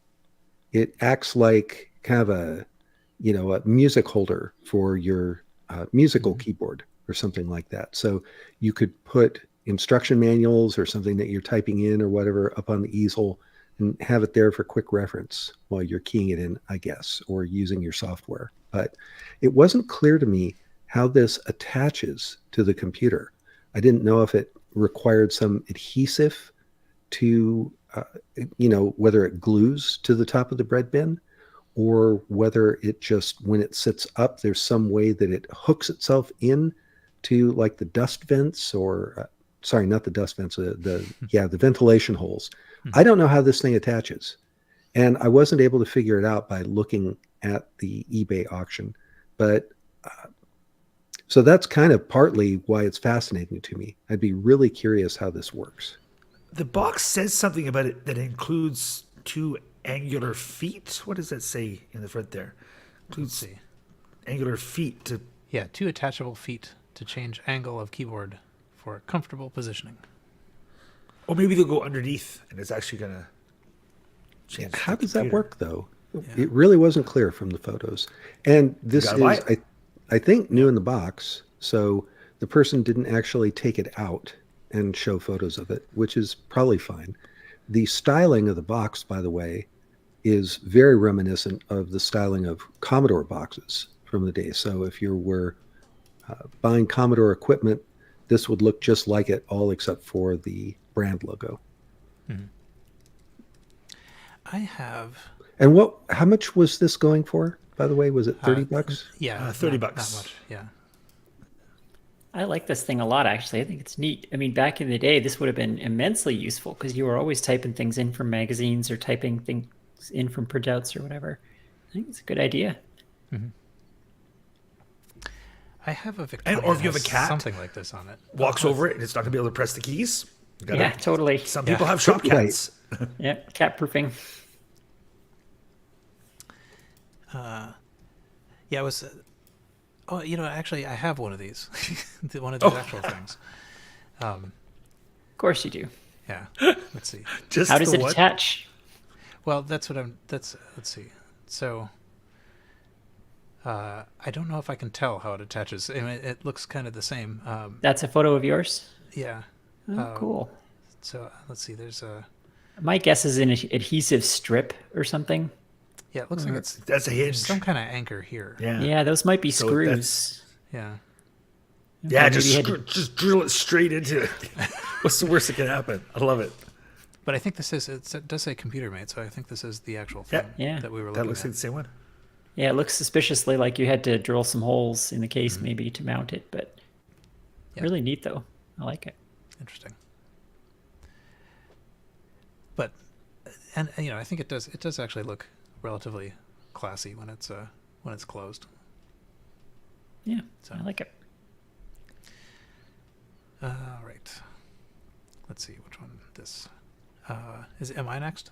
I think I'm next. Oh, Tron DD in the chat says it's stick on. Oh, okay, cool. Cool. That's probably better. I don't know. Less fun. Probably. Just drill it down but and open. I'm just imagining that those adhesive strips from the 80s are not as adhesive as they used to be. Yeah. Right. Yeah. Even when Oh, it was new, that probably limited the amount of weight that you could put on the easel. Like if you put a big math textbook or something on there, I'm guessing they would just pull the adhesive off. The VIC-20 Programmer's Reference Guide just knocked that thing right over. Mm-hmm. Even if it did stick, it would just tip the whole computer over. It's not like the VIC-20 weighs 10 pounds. That's a good point, actually. Yeah, the machines weren't that heavy. Yeah. As soon as you lift your hands off the keyboard, it just flips. All right. I have a completely random set of things, but so it goes. Here we go. So the first one is a Tandy 200, which I think I have brought these up before. It's like the Model 100, except in something like a laptop form. So it's got a big screen instead of a little screen, and it's got actually a pretty nice keyboard, like the Model 100 does. They yellow in a sort of a weird way, but I think this is the end of the line, like the newest iteration of this form, and looks okay. The thing I wanted, and it comes with the modem as well. But it's not a green screen. Don't they normally have a green? Isn't it normally a green? Well, no, I think it's color looks weird I think to it's black. I'm Googling this. Yeah, it's sort of black on gray. But so here's the thing, the Oh, it is black on gray. I totally remember this as being a green thing. so it says, what does it say? Powers onto a black screen, selling for parts as is. So that's what we can see here in one of these. That like when it's powered on, it's just showing these kind of like just all dark pixels. And so you might say, well, okay, then like the cable's not connected to the screen, or the processor's contrast not slider starting or something, or yeah. I think this is, so it's not selling for very much. Its starting bid is $100, which isn't that much for these. But I think it might be, so I guess I wanted to point this out because I think it might just be that if you may have to replace the internal battery, but if you charge the internal battery, I think that will bring it back to life. So it might be a fairly easy fix. This person doesn't know much about it, and I only know like a little bit about it, but I think that it is likely to be workable. It may not require much serious repair. So if you're interested in the Model 100 world, I mean, like this is sort of a luxurious way to get into it. I think it actually might have a disk drive too. Maybe not, but there is an external disk drive you can get for these. So, I don't know. Anyone have any experience with these? No, I've never seen these. Okay. It does also, did you mention, it's got those cool phone receiver cups for the acoustic coupler? Yep. And I think these will, they're just sort of generic across this line, so they would work for a 102 or a 100 as well. But and I think there's also, I think this other cable is is like a cassette controller. So I like that the acoustic modem is just the rubber cups. Like it doesn't have the base that they used to have. So this is like the ultimate in portability for when that acoustic coupler modem is just a little too big. This is like two separate pieces. Mm. And it doesn't need to be a particular size phone either. So right. Okay, let's see. So that was one of the random things. This, I don't know. This caught my attention. So this is an old strategic, what is it? Strategic Software Inc. game. Strategic Napoleonics. Simulations Incorporated, SSI. Okay. SSI, yeah. And this is a particularly old game. So I mean, it's interesting just because it is quite rare. I mean, they were not much of a powerhouse at this point, and it's actually in quite good shape for for what it is, and it is starting at a bid of $20, which is why I thought this was kind of remarkable. And the reason it caught my attention is because I had one. I don't anymore, but it was much more beat up. So I took photos of it and put it on the Internet Archive, and so like it's preserved already in this sense. But the one that was on eBay actually looks a lot nicer than this. And as I recall, I sold this for kind of a lot. So even in this beat up state. So. It's weird. Both yours and the one at eBay auctions, the back of the box is just plain white. They didn't do any printing or anything. Yep. You don't see a lot of computer things where there's like nothing back there. Yeah. It was just a box. But anyway, so if you happen to be looking for this, I think the person who's selling it knows that this might go for a lot eventually because they've set it at a long auction. But the starting bid it's ridiculously low. So you can kind of date it just by the fact that the title has the word computer in it. Like it was from that era when everything was like it was computer battleship and computer poker and whatever, right. As they were naming games that way, because I guess you had to specify that software was for a computer. It just made it feel high tech or whatever, I guess. Yeah. Yeah, I think, if I'm not mistaken, SSI's first game was Computer Bismarck, which was, in fact, the game Bismarck on a computer. Yes. Yeah. Yeah, I guess that's why, because, they were porting paper and card games, so it made sense to put the word computer in front of it to qualify it. I always wanted one of these SSI games because it wasn't just the software. It came with a cool map or a diagram or, some things that went along with the game that helped you play Well, it. it had to because the graphics on screen are so terrible. And the idea of various simulations that they put out that was also interesting too. Never did wind up owning one back in the day. They but all look like the same game to me, though. Yeah, there are so many of them, and they are really all variants of the same program. Well, I mean, there's maybe like 5 programs. And it's because it comes from that 70s tabletop wargaming era where those games all look the same, like Squad Leader and those types of games where it was a big sheet of cardboard and with little pieces of cardboard all over it with little numbers, and it was all supposed to be tanks and such. Mm-hmm. And that's a very intense, dedicated community that plays those games to this day. And so these were computer adaptations of those games. But SSI is an interesting company though, because they had 2 main eras. They had this war game porting era, and then later they got the Dungeons and Dragons license out of nowhere, which shocked the entire industry. They even bid on it, and then that they got it. And so then they had this whole era of making these Dungeons and Dragons games later that I think more of us probably played than these early war games. Yeah. Yeah, it's weird. I think of SSI as being the company that has all the computer things, but I most associate them with Pool of Radiance. It's funny that the same company made Computer Napoleonics and Advanced Dungeons and Dragons Pool of Radiance. Yeah. The next thing I have is a Radio Shack acoustic coupler in a box. I thought it was kind of neat just to see the box. I think I had that modem. Probably. Yeah. 300 baud. Also 110 if you need 110. Half or full duplex, because sometimes, You never know. Yeah, 100% I had this modem. Mm-hmm. It's neat to see the box. But yeah, I think this was the standard acoustic modem for all the Radio Shack machines. Yeah, and other people seem to think it's cool too because it's reached a bid of basically $51. So might be as much for the box.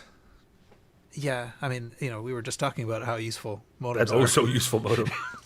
This one probably even more so. They kind of need to turn it into like a Bluetooth speaker or whatever. Just like out of that little couplings comes music. Yeah. Again, I advocate for gutting all modems, apparently. Yeah. I think I talked about this one. So this has already gotten some bids since I put it down. But this is a super early Apple software package. It was like business software that they sold called the Controller. And what's kind of cool about this is it's got the actual box. It's got all the discs. It's got the binder that it comes in, and so it's neat because you could, like, one of the things I would want to do with this is recreate the photos from their marketing, but yeah. Anyway, it's a nice instance of it, and I just thought it was interestingly complete and was not selling for very much initially, but and had the box. I think that's. So I have a question. I don't know if it's a Canadian thing or not. So, controller is that the same as a comptroller? I have no idea. This is why position-wise. Like, why is there no P in that? I have no idea. I don't know why it's called that. I mean, I think the word comptroller exists here too, so I don't think it's trying to be comptroller. Okay. But I don't know. Maybe you are controlling your business destiny. No, I'm not. Look at all that stuff. Look, they've got all like the forms and the checks. Yeah, I guess if people are wondering Totally what this play is, business. it's a huge array of software programs, and there's general ledger, accounts receivable, there's an invoice generator, and basically every business function appears to be represented here as a piece of software in this giant collection of disks that I guess all kind of fit together. It's sort of like a Microsoft Office, but for the actual mechanics of running the business. So that's, I suppose, it would have been quite the cool thing in the day. I bet this was expensive. This feels like something that was expensive at the time. Yeah, probably. I wonder if somebody bidding on it is because they've got some really old accounting stuff that they have been desperate. They're in the middle of a lawsuit, and they're like, "Oh my God, I've got to get this." Sorry, 1 second. Yep. So anyway, it's an interesting old thing. Like many of the things I will show you. This one, okay. So, I didn't buy this. I'm not sure that will remain true. But so we've talked a bit, I think, in the past about the BBC Micro, Model B. That was a big thing obviously in the UK, and there was a little bit of an attempt to, introduce it to the North American market. And when I was a kid, took one of these home from my North American school over the summer once to play with it, because we had. Oh, I remember you talking about that. Yeah. And I'd never seen one since. And finally, yesterday, I was just for some reason looking on eBay, and there is one that says. So the title of it says "Rare 110 volt American Acorn BBC." Doesn't actually say BBC Micro, but it's a BBC Micro B, and it is. So it does say on the power supply, if you get close enough to it, somewhere there's a picture of it that gets close enough to it. It does say 110 volts, and if you go to the description, it says, it's a 110 volt power supply, cannot be used with a UK 240 volt supply. It will blow up. So but it says it has a UK plug fitted to it. Yeah, so that's the thing that I found strange. So now we're looking at a picture of the back of it. It does say a 110 volt on the thing by the plug, but the plug is a UK plug. It doesn't plug into a North American thing. So at first I was like, well, maybe they extrapolated very far from seeing a 110 on there and said, well, maybe this is a North American model. But it turns out that they after they tried to sell these in the US and failed, they shipped them back to the UK and then sort of reconfigured them again for the UK. So this one on eBay seems to be sort of like half reconfigured. Like it's at least it says it's still a 110 power supply, but it has a UK plug on it. But it is actually, it is actually one of the US ones. So it has one of the things you can see on the back panel here is it has an FCC ID and a UL listing. So that's North American. I was literally about to see. I guess they look for the part 15 of the FCC. It'll have to have had that sticker on the outside. Yeah. So I think that alone convinces me that this really was one of the North American ones, and also the serial number. Does that mean it has NTSC video as well then? That I really don't know. Because is it just 110, but you still have to have a PAL monitor or something? I wonder how that works. It does seem like it's potentially a very weird mix of things. But the serial number does have I think I can't quite read it here, but it's like UNB09 or whatever. That's the thing that indicates the model that went to the U.S. It has one of the things about these North American models is they have there's a kind of like a local area network system that they had optionally, but the North American ones had this EcoNet kind of enabled on all of them. And there's one thing that's not good about it, which it has a crack, but otherwise it looks to be one of these sort of like later ones that was in fact sent to the U.S. and then sent back. But I don't know about the video. I think I probably would have, if I were to get this, I would be using some kind of video solution anyway that would convert it to something else. But it does have let's see. It has like composite out and also some kind of RGB out that you can, I think, connect to a SCART connection. So I don't know. Anyway, I don't know if it's PAL or very NTSC cool. or what. Yeah, that is super rare. That's a neat thing. I don't think I realized there was ever an American BBC micro version. That's really neat because they were good machines. Like they had good graphics and they were really capable of a lot. And it would be such a pain to try to operate one here, like just get a UK one and bring it over. Oh my gosh! Like this solves a whole bunch of that problem. Yeah. Mm-hmm. Yeah. Anyway, so someday, specifically even for just the nostalgia of it, I would like to have another one of these in front of me because if somebody else buys it, you can borrow it for the summer. Right. Maximum nostalgia. Exactly. Because I think, there really probably aren't all that many people in the U.S. that have like physically typed on these in the 80s. Yeah, I've never seen one to this day. Yeah, I've never seen one. They're big. They're. I mean, these pictures are not that big because it's just like this on my screen, but they're large. Okay, anyway, let's see. What other things did I want to talk about? There is a working Apple Interactive television box. What's that? Yeah, so... What? So, okay, so it does sound like people are not familiar with this. I am completely not familiar with this. So this is... this was designed... I think it was designed for... something like a hotels, where you'd put it in. It'd be sort of like the thing that you watch movies on or whatever.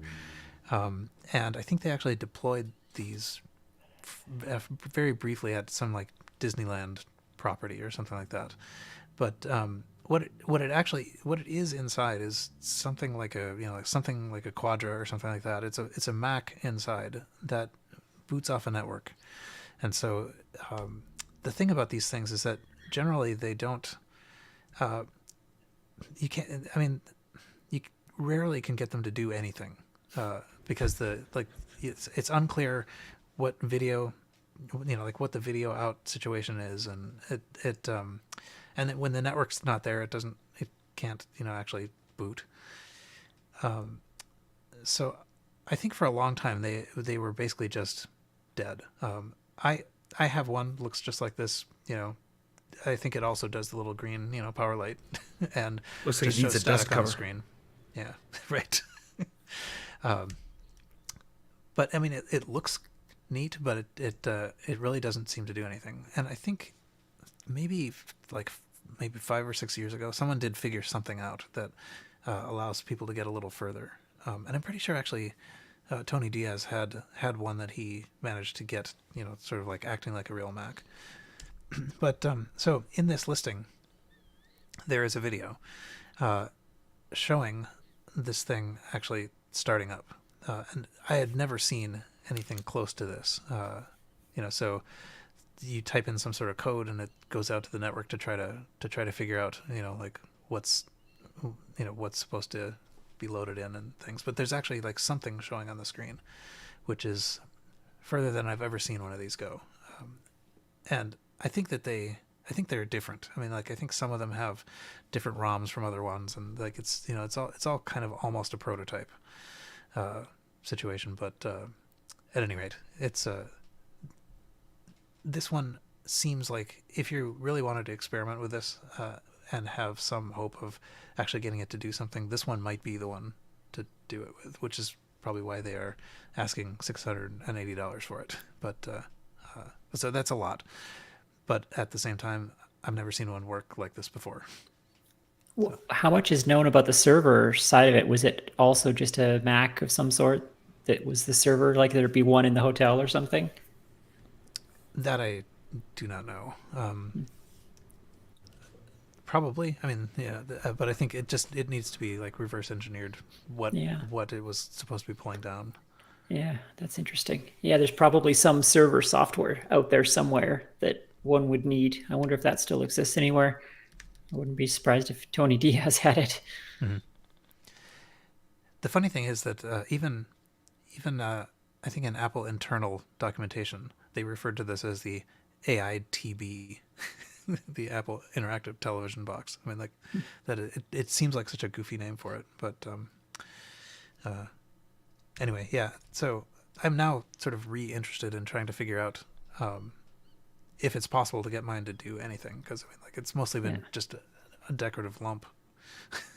Well, the networking is almost certainly Apple Talk. So I guess the question, I wonder if you just set up a standard like Apple Talk NetBoot setup and plugged it in, if it would just boot off of that somehow and maybe start doing something like maybe it's just a standard Mac NetBoot that it's doing. Yeah, I think the biggest problem actually had been getting the video, getting it to display anything over video. So once you can sort of see what you're doing, then that helps a lot.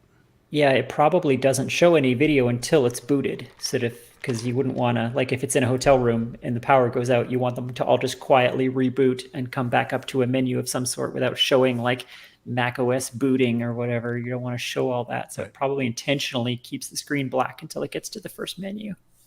Yeah. Which obviously makes it incredibly difficult to diagnose what it's doing. There might be some kind of a debug mode on it or something, like you can flip a switch inside or something, like a dip switch to show all video or something. Yeah, I guess they didn't open this one, but it really just it kind of just looks like a Mac inside. It does have a ADB port on the side so that you can plug in like a keyboard and mouse. It might behave differently if there's a keyboard plugged in. Like maybe it boots in some sort of diagnostic mode when a keyboard is plugged in. Yeah, because the guy was demoing it in the video with the keyboard connected. So I wonder if that's because he was going through some sort of diagnostic menu there. It looked like where it was detecting a tone and it was like being assigned an ID number on the network and various things. So that makes me think that just plugging in a keyboard might wake it up. Yeah, it looks like reading about it online. The hard drive that comes with it comes with at least parts of the regular System 711 and a Finder, but then some network socket things and an MPEG-1 decoder. Yeah, interesting. Yeah, I think actually that was what the one of the things that happened, in the not super recent but not super distant past was someone found the like the system enabler or whatever that you needed to make this thing go. So someone had it on some disk somewhere, I guess, but because that's the a lot of the Macs of this era needed some little extension to let the operating system communicate with it. So, okay. Anyway, that's enough of that, I think. Was there anything else that I really wanted to talk about? I don't know. Oh, this, I guess I thought this was interesting. So this is somebody who's selling a iMac VGA vented cover. So it looks like this. Is this familiar to you as an object? That looks No, like the I mean, it back looks like cover it's of from an the iMac. the rounded Yeah, one. isn't the that the back original. cover of an iMac? Like where the handle is? The little vent? Yeah, sort of. So Is this so that you can get video out or video into it and use it as a TV or something? yeah. So it's basically what it does. So the iMac normally has a cover that covers a VGA port. So like there is a VGA port there, I didn't but know you that. don't have access to it. Oh, I had no idea. I didn't know that either. That's such an Apple thing to do. Yeah, and so what you can do is you can you could replace the cover that covers that port with a cover that has a hole in it, so you can get to the port. It is one of the more ridiculous ways to expand your iMac to have VGA, given that it already had it, but now you can just reveal it. So I guess that's the thing I thought was funny about it, was just the very fact that this piece is needed to gain access to a port that was already there. Hilarious. Yeah. And this one is brand new. So if you want a brand new one of those. Well, everything that's old is new again. The story went around in the news recently that HP has started putting covers over the USB ports on their printers, but the port is still there because they didn't want to re-engineer the printers to take out the ports. That would have been too disruptive to the manufacturing chain. But they want everyone to print over Wi-Fi because then they can control it. They can force you to log in and use their registered ink and stuff. So they just put a plastic cover over the port, but you can still use it over USB and bypass all their stupid DRM and stuff. Excellent. Okay, I think nothing else that I can see here is super important. I guess, yeah, I'll leave it. I'll leave mine at that. And Quinn, did you have any eBay auctions you wanted to do? I do not. I have not been on eBay lately. Okay.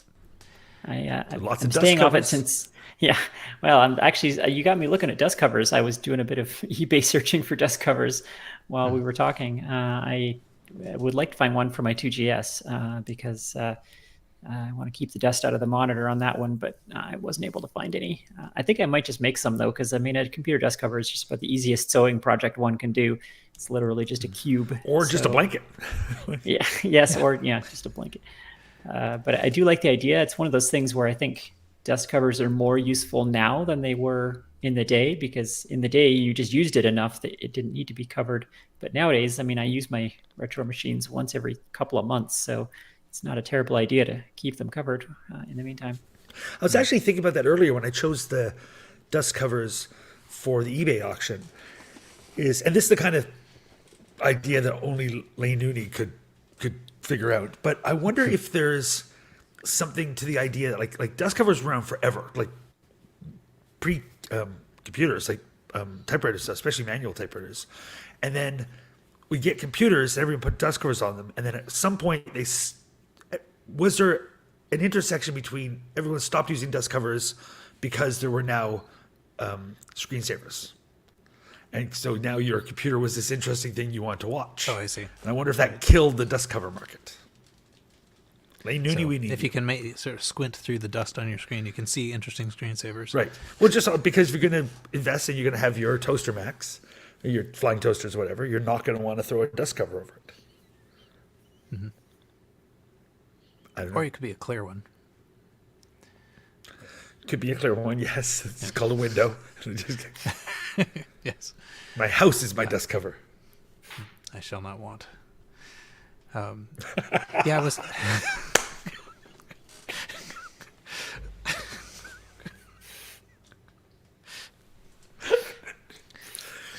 You broke me. Sorry. Yeah, when we were like looking at the dust covers, I thought like one we had an old gift idea, which was a comforter, and I thought that'd be another way that you could do it. It's just like cover the whole like side of your room with the Oh, the whatever hello comforter. I like that. Yep. I don't know how long ago this was. This was years ago. Gift idea. I don't remember that. I want it. Yep. So auxiliary gift idea. It is. Where's I probably wanted it back then. I still want it. Yeah. Okay. You probably suggested it. May have. Didn't buy it. Yeah. But I still want it. I prefer to want than to actually get.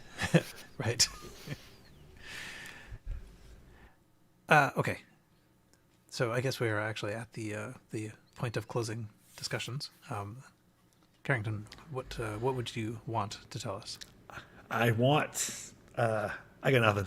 But do you know retro things? I got nothing. I'm still laughing at that joke.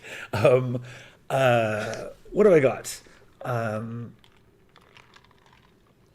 Nothing. I'm an empty void. I cease to exist between shows. Yep. I sit here. I just close the little display, and then I just wait. I sit in silence. Let's be honest, not in silence. No. You've never had more than 7 seconds of silence in your life. Gotta fill the void. Gotta fill the hole in my life with noise. Okay. Earl, any closing notes? You've written some things down. Yeah, a couple things. One is I want to help people out with bingo. So I've got a little tell and show. And since it's an audio podcast, it's more like tell and imagine. So we'll try and paint a word picture here. What I'm holding, something about the size of an Atari cartridge, but out of one side of it is poking an Atari SIO port. And so what this is a FujiNet. I can hold it in the camera here. And this helps with bingo because Carrington already said Sam Coupe. So we just need Nabu and K. Savitz. There you go. So I got a FujiNet from Moswell.com, ordered it, and it shipped out, I think, the same day. It got to me like crazy quick. And I popped it onto the Atari 800. First thing I did actually was load up the Plato client and connect to that modern day implementation of Errata online, which was amazingly fun. And then loaded up some disks, put an SD card. This thing can actually run CPM, believe it or not. It's got a CPM emulation mode among all the other 10,000 things that it does. So I put some CPM software on the SD card and ran it, and that was fun too. But that's not the main thing I wanted to talk about. Now I'm holding up a PCB that has 2 giant connectors on it. And the purpose of this PCB is just to connect this one giant square connector to this other giant. And maybe, Quinn, keep me honest here. Is this a DB or a DE I'm connector? not sure. So the E is the shell size, so that would be something else. That's like a G or an DK. F, maybe. Like that's Yeah, enormous. I've A never seen one that BZ big. connector. Yeah. This is like, I think, 37 pins. So I had to solder this yesterday. I had to make 72,000 solder connections on it. But its purpose is to connect a modern day implementation of an Altair disk controller called the FTC Plus to some disk drive. And it is very flexible. So no pun intended. Because you can use this controller to connect to modern day-ish 5¼ inch high density drives or to actual Altair drives, of which, and this is where I strain my back. Hang on. Oh boy, I shouldn't have done this. Okay, you can tell by the strain in my voice that I'm holding something very heavy. This is an Altair 8-inch disk drive. And Wow. I'm going to put it down before I die. Sorry. Did you just say sorry to the drive? Honorary Canadian. Yep. Actually, sorry that I was so far away from the microphone. Maybe that's a good thing. But that drive looks kind of like an Altair. It's the same case manufacturer. I'm pretty sure the Optimus cases. It had the nice dress front panel and the blue around the edges, and it is a It giant had the drive MITS logo I saw. and the MITS logo, and for storing not very much data per floppy disk. But I think it works. It but stores a datum. Yeah, one datum exactly. Just the one. I don't know if it works because I've never hooked it up, but now that I soldered this little connector together, I can try hooking it up. But the other thing that I needed were, I needed some floppy disks. And believe it or not, at floppydisk.com, you can still buy 8-inch, single-sided, single-density, hard-sectored diskettes, Wow. new in box. They're new old stock, but I've bought discs from them before, and the discs arrived and worked like a charm. Looked, just like it's like the 70s and 80s. So those are en route to me and will arrive, I think, tomorrow. So the question is, okay, I have no operating system. I'm going to have blank diskettes. How do I bootstrap this? How do I get an operating system so that I can then boot the operating system and use the operating system to make more diskettes? It's kind of like the chicken and egg sort of scenario, that something like, oh man, why can't I think of that Apple II program that is so cool that helps you solve that? ADT Pro. Yeah, ADT Pro. Yeah, you need ADT Pro for the Altair. That's what you need. Yeah. So with ADT Pro, obviously you can load a little bootstrap program onto your Apple that it can feed it through the, almost like player piano mode. And then that software will then let you move over floppy disk images. And then from there, you're golden. The Altair does actually have something similar. There is a program that you can load through your machine language monitor that will then let you copy over a floppy disk image. And then once you've got a floppy disk image with CPM, then there are programs from there that you can use to copy more floppy disks and yada, yada. But, you got to get there somehow. So this is the beginning of the saga. I'm hoping this is going to work. I don't know for sure that it's going to work, but I think so. So maybe next time when we get together, I can let you guys know if there was any success here. That's exciting. I've never seen an actual Altair 8-inch floppy drive working outside of, was it War Games, or which movie was it that had that? Oh, those were IMSI. Oh, those were IMSI. Oh, okay. Yeah.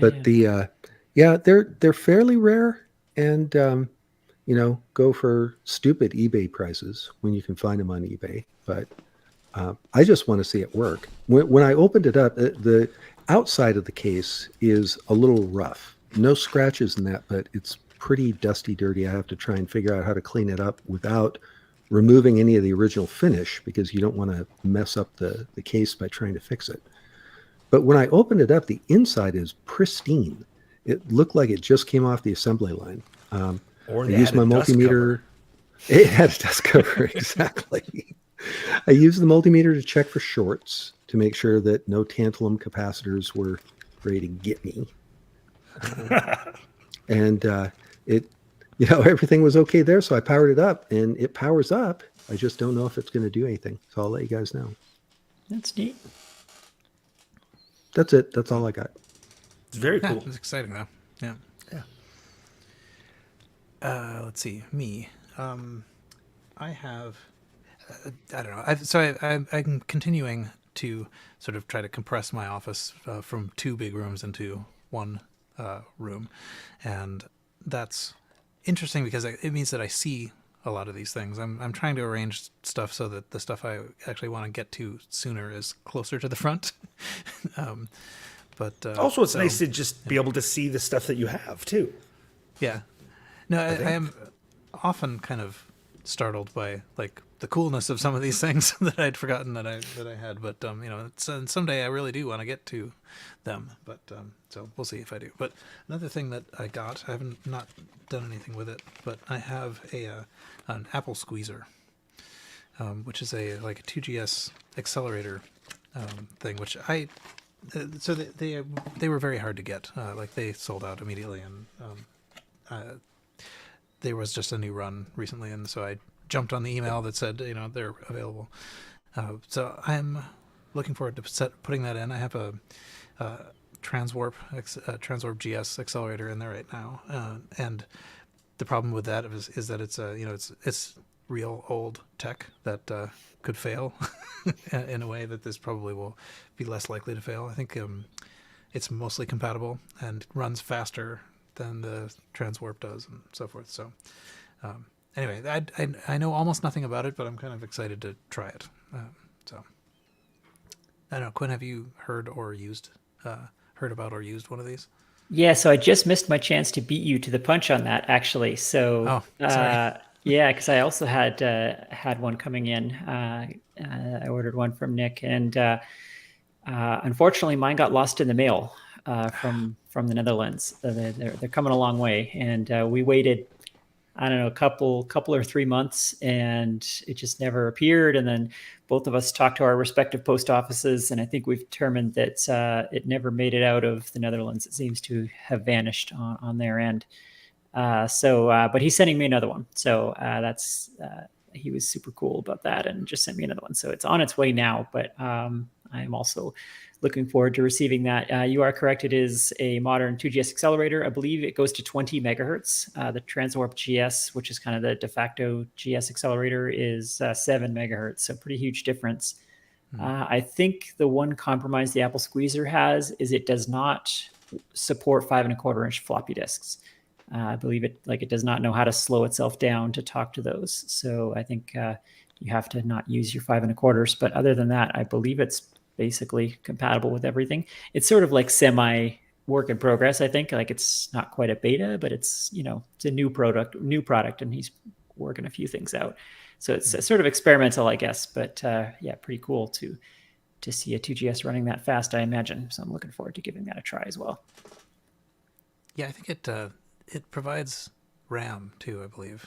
Yeah, it's got a bunch of stuff that it does. Yeah, it's got RAM in it, and I think some other stuff too. It's when you look at the website, it's just like, oh, this is sort of does all kinds of things. Yeah, so I'm excited to play with it. And I think you can just turn it off. Like if like it's supposed to be possible at least to just kind of like make it invisible, and then you can use your drives and so forth. Yeah. Yeah, the one thing that I will miss if I end up sticking with it is the Transwarp GS boot up sequence, which is one of the best things to happen to computing in the history of computing. If anyone hasn't seen it, every single time you turn on GS with the Transwarp in it, it does this like swooping fly-in of the logo with this like THX style sound beat thing, this whooshing, there you go. Yep. It's an incredibly dramatic sound effect, and it made me happy every single time I turned on that machine for the entire decade that I used it. You can turn it off in the settings because I imagine some people got tired of watching that, but I never shut it off because I loved it so much. Mm-hmm. So I would miss that for sure. If he can somehow make the Apple Squeezer do that, then I'm sold. It's a little bit like the theme song for a TV show. Yes. Which, so sometimes, a lot of times people will have, even in TV shows of the old past, they would have a cold open where, like you jump into the action and then only eventually do you get to the theme song. But I actually kind of like having the theme song right at the beginning. It's like, all right, I'm getting into the mental space to enjoy this show. It's about to start, which is something that cold open ruins. Yeah, I liken it very much to the THX. What did they call it? They had a trademarked name for that, the Deep Note or something they called it, where the logo would come up in the movie theater and it would play that crazy bass note that was their signature sound. And it very much got you excited and put you in the mood to watch this movie with this amazing sound system. And the Transwarp had that same effect on me, for sure. Yeah. There is on the THX website, there is a page devoted to the Deep Note. Oh, did I get the name right? Yeah. I'm actually a little bit mad at my brain for using up space with that information, but okay, great. They have a score. There was a whole team that developed that too. They have a score for a note. Yeah. And so I think the reason. I think the reason I know this is some podcast talked about it. So this idea of having a signature noise started with either THX and or HBO, and now it's a thing, right? You start Netflix and it plays that sound. You start Amazon Prime, it plays that sound. It became a branding thing. They kind of invented this idea of a brand sound, and so now everybody has to do it. But Transwarp beat them all. So just saying, take that THX. And actually, we might as well continue on with your closing discussions as well. Yeah, that's about it. I'm waiting for the Apple Squeezer. Not a whole lot else going on right now. I did a real big push on my 2GS game there for a while, but then life got in the way again. So I haven't worked on it since we recorded last. But same status there as before. I'm close, and I really want to finish it. I think 50 or 60 more hours away from something that I would be comfortable calling a playable beta, first playable kind of thing that I could actually send to people and get some feedback on. So that's my current goal. And then I have other projects that I really want to start, not until I finish that. So yeah, I do like that strategy of forbidding yourself to start something new until the old thing is finished. But yeah, I would never finish anything if I didn't force myself to do that method, because the motivation always goes away right near the end of the project. So I wouldn't finish it if I didn't use the excitement of the next thing to drive myself forward. Right. All right. Well, I guess we made it through the 1970 episode. So that's it for this show. You can find the show notes for this and all the RCR shows at rcrpodcast.com. You can find also lo-fi episodes for playing on your retro machine and more via Gopher at rcrpodcast.com. You can discuss the show in the forums at forum.vcfed.org something. You can follow RCR on Mastodon. We are at RCR Podcast at podcasts.social. You can join our Facebook group, facebook.com/groups/RCR Podcast. Send feedback to feedback@rcrpodcast.com. We are a member of the Throwback Network at throwbackreviews.com. You might write a review on iTunes if you wish. And until next time, Retrocompute. Yay. I'm very pleased that I got it all the way through my Retrocompute before anyone else started. Problem is we keep waiting longer and longer for the queue. Yep. Until next time. Yep. Who's going to go first? It's like a game of chicken. Well, okay. So... there's a question in the chat about my record player. It is not a Grundig. It's a Apollo by Electrohome. They're made in Canada, made right here in Ontario, back in the 60s and 70s. Yeah. I also have a Canadian record player. Mine is a modern one, though. It's by Fluence, which is a Canadian hi-fi maker. It's a fancy brand. They're nice. They're actually super reasonably priced. I have their home theater system and their turntable, and they're shockingly reasonably priced and beautifully made. Really, really nice. Yeah. Totally great stuff. Go Canada. Mine is finicky, but I love it. Love it so much. It's one of my dearest possessions. One of my 7 possessions. Those things are crazy rare. Behind me at the moment. When you got that turntable, I looked them up, and they are crazy rare. Like, I don't know how you found that thing. Person locally just put it on like Kijiji. And I was like, I've wanted that for forever. Yes, please. Yeah. Like I was holding out for this for so long. I couldn't, and I didn't have to do anything but change the needle. Like works perfectly. The radio, the record player, all that's the stacker. I can put up a whole bunch of records and they drop one at a time and play one side. Oh, nice. That's amazing. Love it so much. Yeah. So it's just, what a cool thing. I adore it. I listen to it constantly.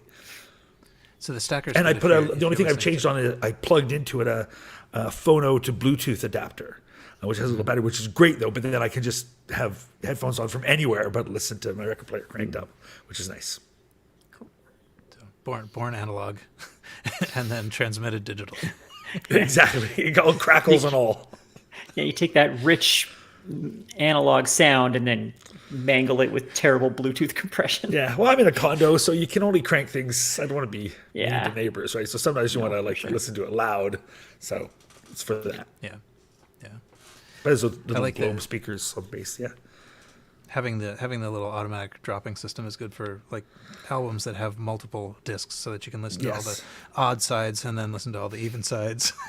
Well, there were a bunch of things that actually got, if you look for them especially early records and things that were like audiobooks or old time radio, it would actually be like record 1 was like side 1 and the back of it is side 7 or whatever. And so they were designed to go in a row and then you turn the stack over and listen to it that way. Oh, wow. You That's just blew interesting. my mind with that. I have a multi-record set that is like that, and I didn't understand why. The sides That's are numbered why. in a weird order. I didn't understand why. So you could stick them on a record stacker. That's okay.